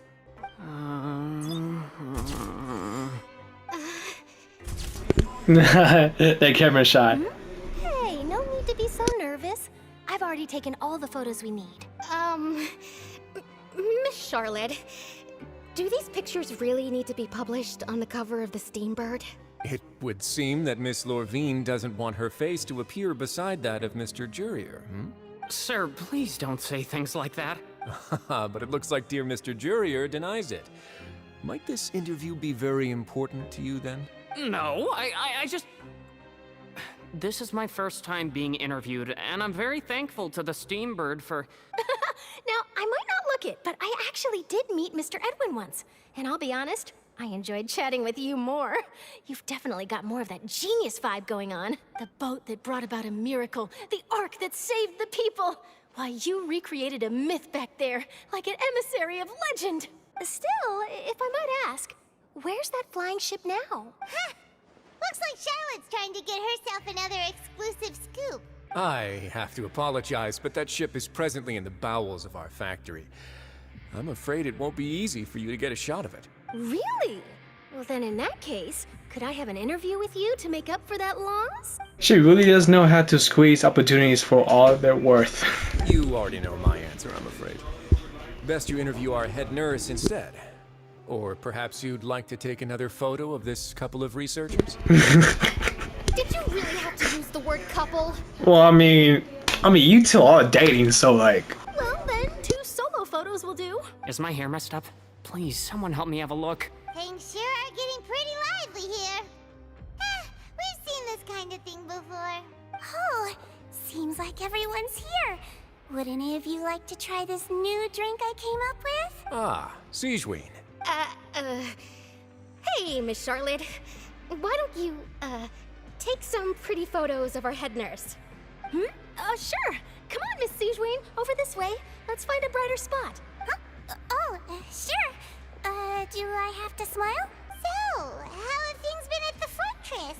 God damn that ass! Same old, as you can see. Fontaine's undergone some changes, but this place is still more or less the same.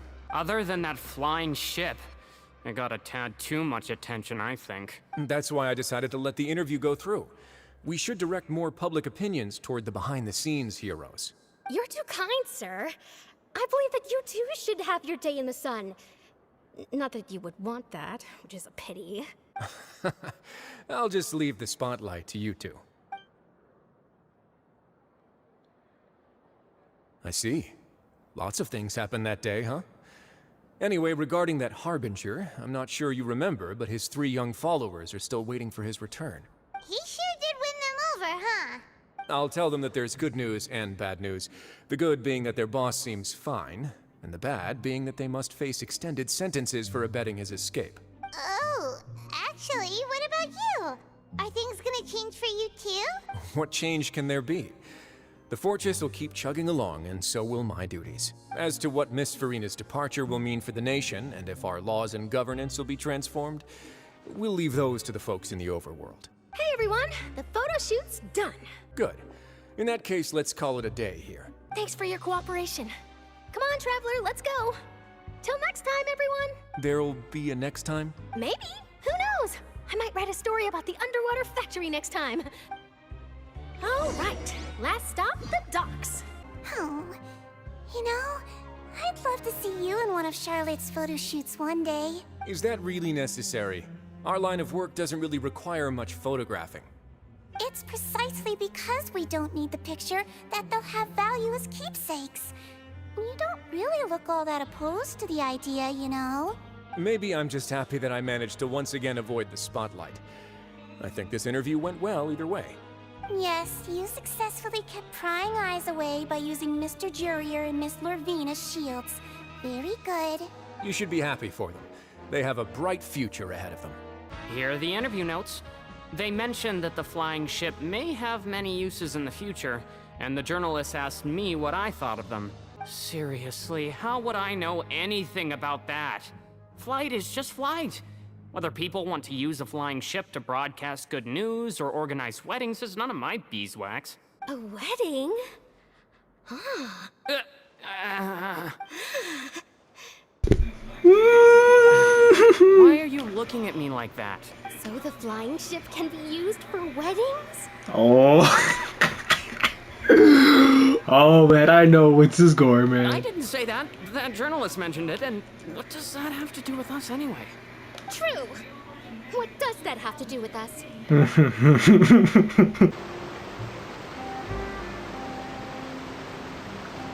seen them! They really are here! How did you know? Navia mentioned that she stayed in touch with Limmy and the others after working together. Apparently, they've been at the docks distributing these strange pockets the whole time since. Traveler, Paimon. Ah, and Miss Charlotte, too. Would you like a magic pocket? What sort of gadget is it? It's a wondrous bag that can be used to carry many things. The water level has returned to normal, but if you see any of your things floating around, you can use this to carry them. Or you could trick a friend into doing it for you. Trick a friend? I wonder which of my friends would fall for that. Boy, if you don't get— You could just make a friend like Fremine here.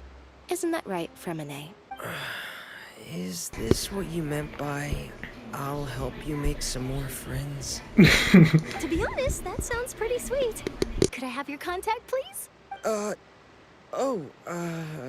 Sure. Please, write down my address. You sure are working hard to help Furina socialize. He was the one who proposed doing this.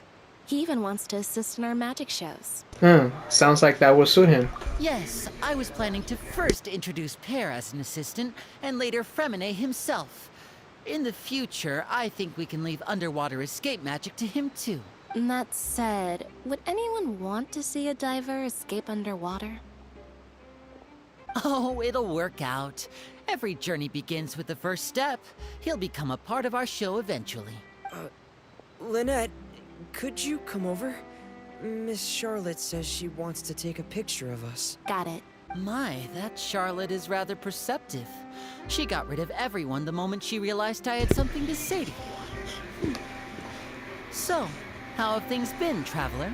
I'm doing alright. Father says that you did a great deal during the latest events.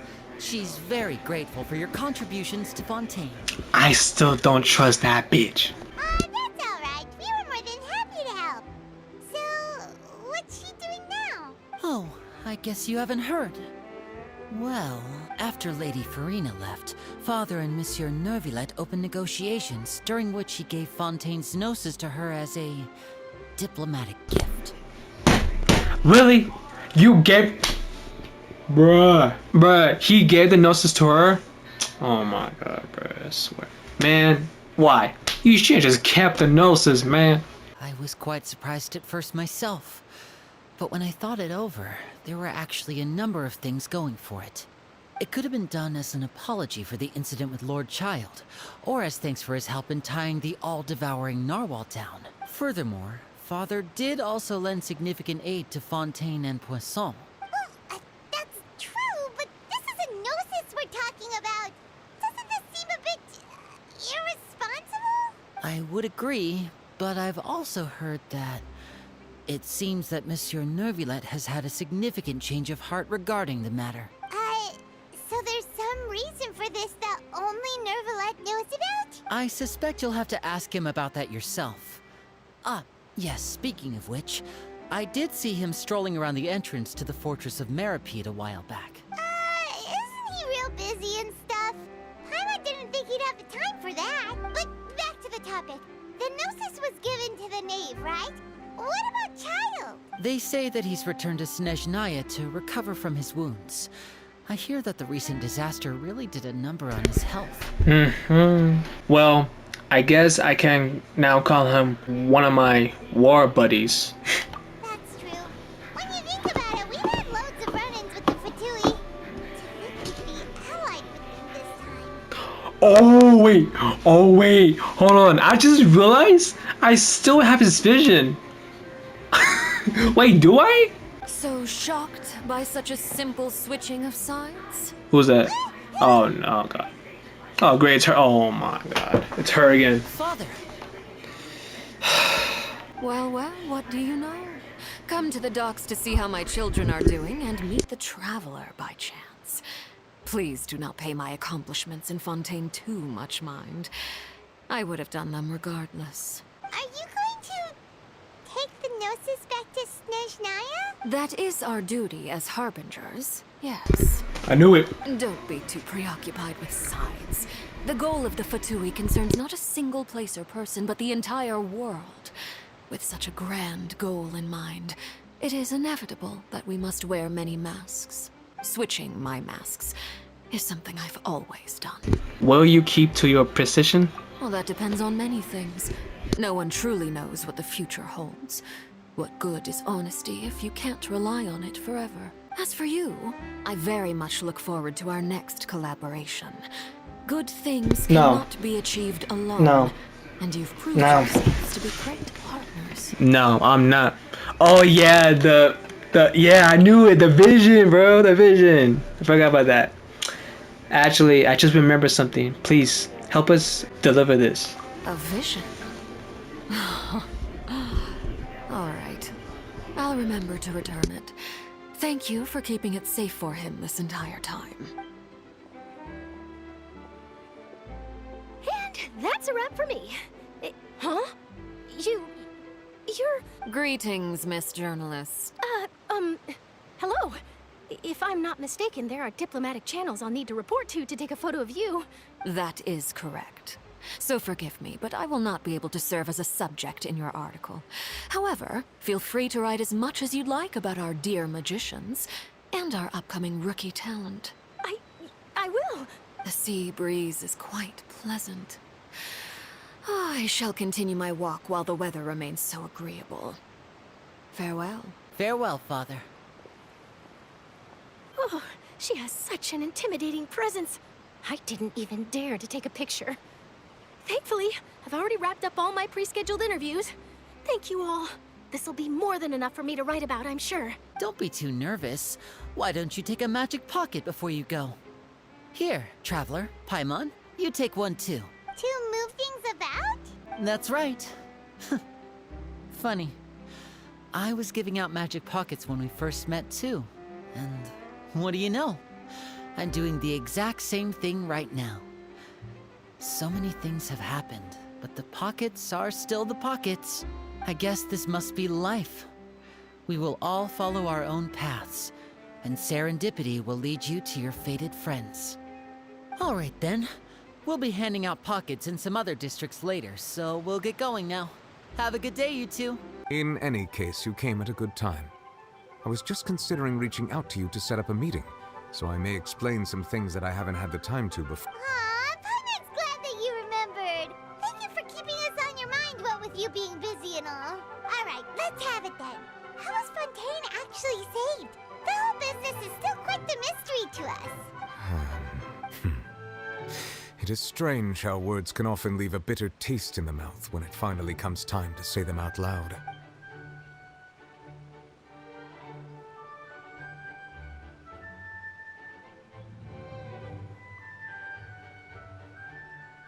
Whoa.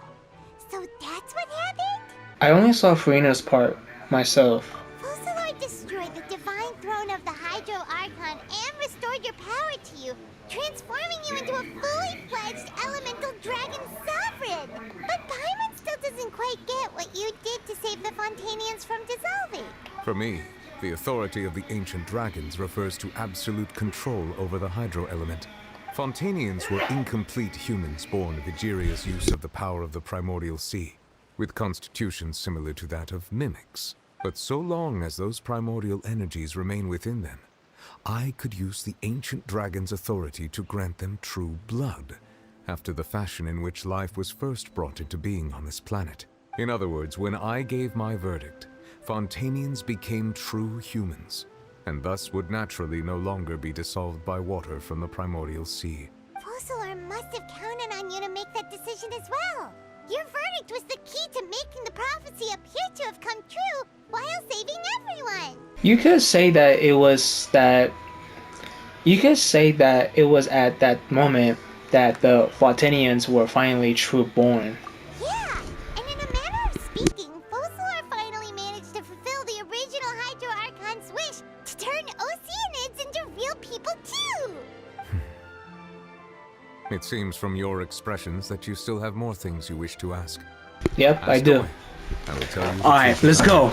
Let's go. About the initial verdict that was passed on Child. I have investigated his case along many avenues, and I have learned that he once fell into an unknown chasm when he was young. There, by chance, he awakened the all-devouring narwhal. But whether it be by sentiment or reason, that should not have been enough to consider him the root cause of the disaster. At most, he would have had tangential liability. As for the judgment passed by the oratrice during the trial, whether it was due to that liability by association or Fusillard deliberately using him to buy time for us on the assumption that he would be able to hold the creature off, I cannot say. Guess Fusillard had Fontainians in mind the whole time. In the end, it was thanks to her that they finally became real humans. Hang on a second. Paimon suddenly got another question. Back when Fontainians hadn't yet become real humans, were the children they had also transformed Oceanids? Life has always flowed like water. Do you recall how Fontainians would often come to the Fountain of Lucine to pray for children? Yeah, Lynette said the fountain is where all the waters in Fontaine converge.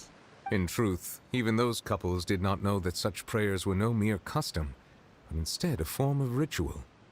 Those Oceanids who were blessed within the spring water would later descend as new humans in the coming months.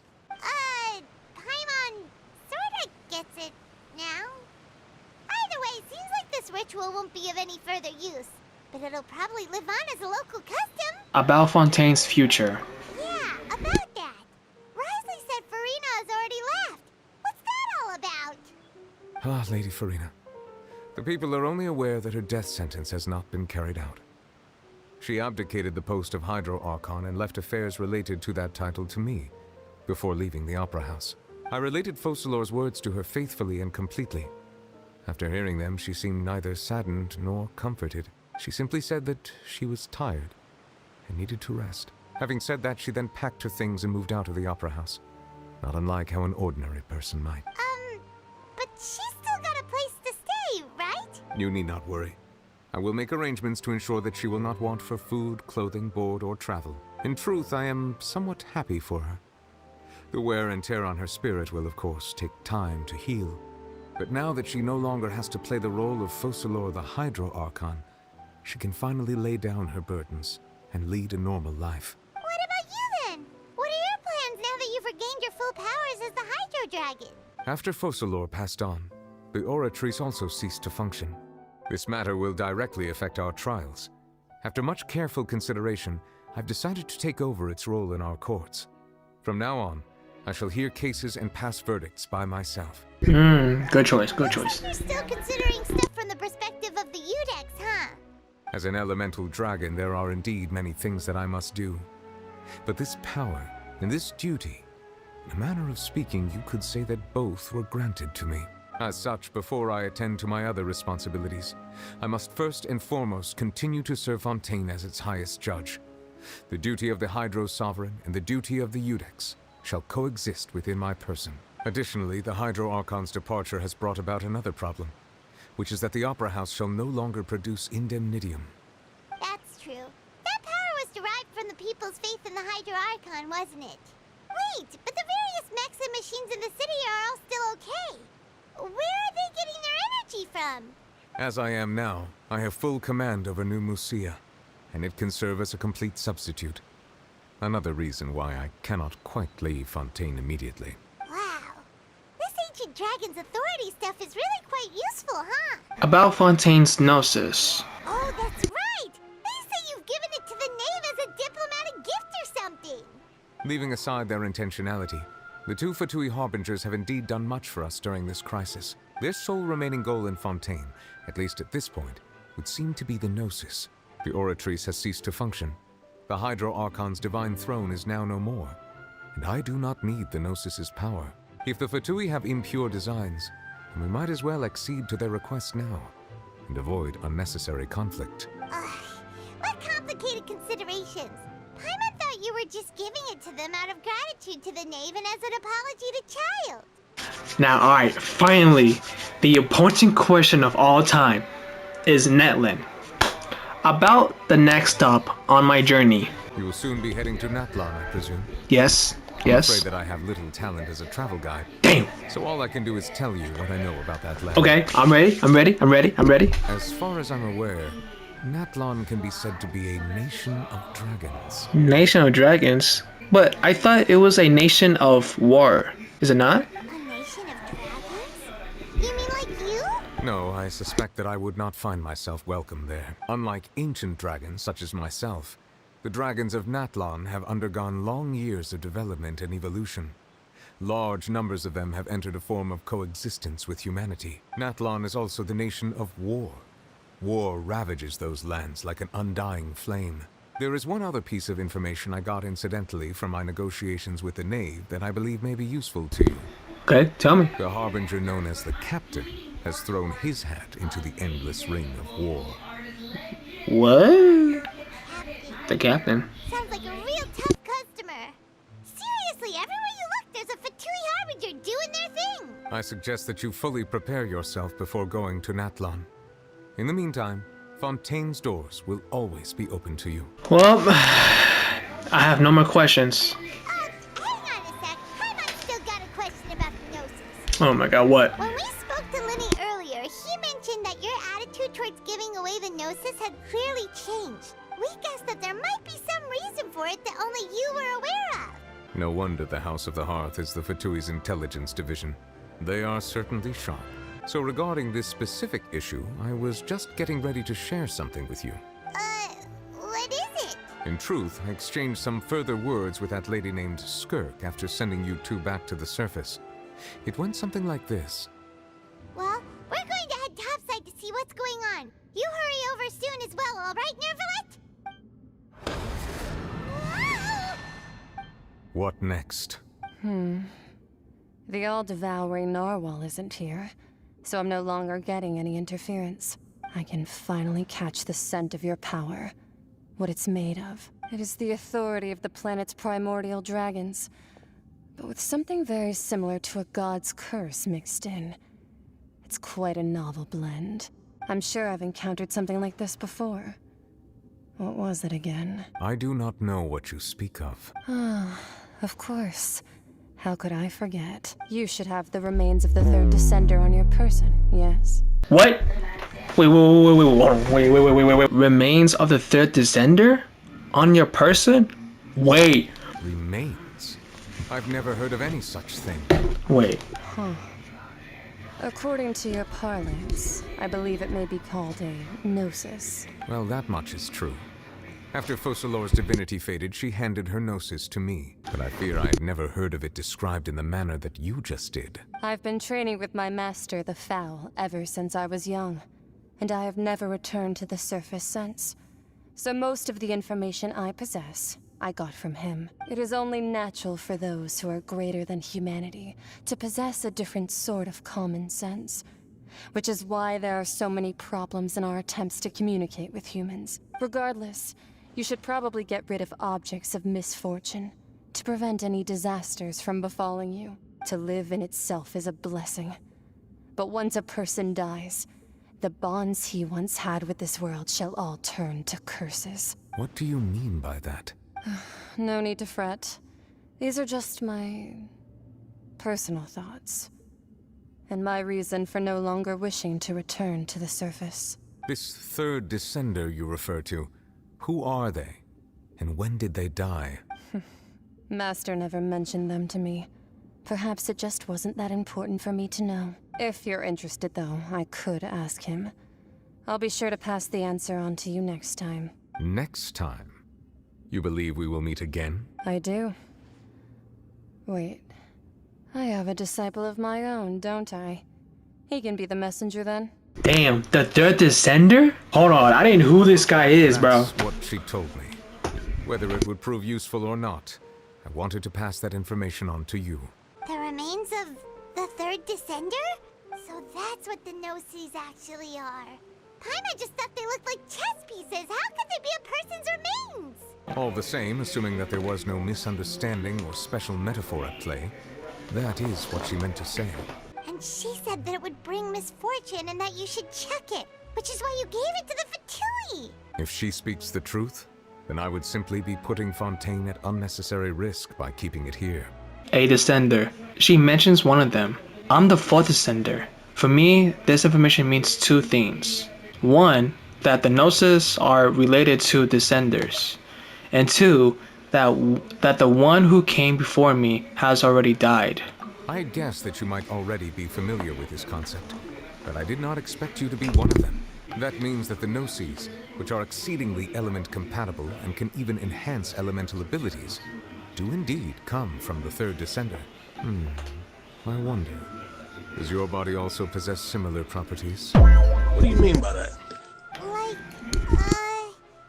Like being able to use elemental powers without a vision. That does sort of count as special compatibility, right? Oh, yeah. No, let's not think about this stuff right now. It just feels creepy, comparing the Traveler to the dead third descender and all. Don't worry, I won't die so easily. That's what you say, but this topic still feels like bad luck. Okay. Once Child recovers, let's get some more answers out of him. Or go look for his master and get the answers that way. I too believe it unwise to make too many blind guesses when information is lacking. The same is true of being at court. Alright. Whatever the case, it seems like the crisis here in Fontaine's over for now. Yes. All of Focalors' efforts were for this moment as well. But she sacrificed herself in the end as a god, and she suffered through all those years as a human. Was that really what she wanted? I suppose that would be the mystery of a god's will. Can you understand the will of the gods? I suspect not. But once in a while, I too would guess that if wishes were like the clouds in the sky, they will one day return to the earth as raindrops. Life flows like water, and rain is the final answer. The water levels may sometimes tilt one way or another, but the rain falls fairly upon all. And what, ultimately, is the difference between the rains that fall upon all of us? Oh my god! Ooh.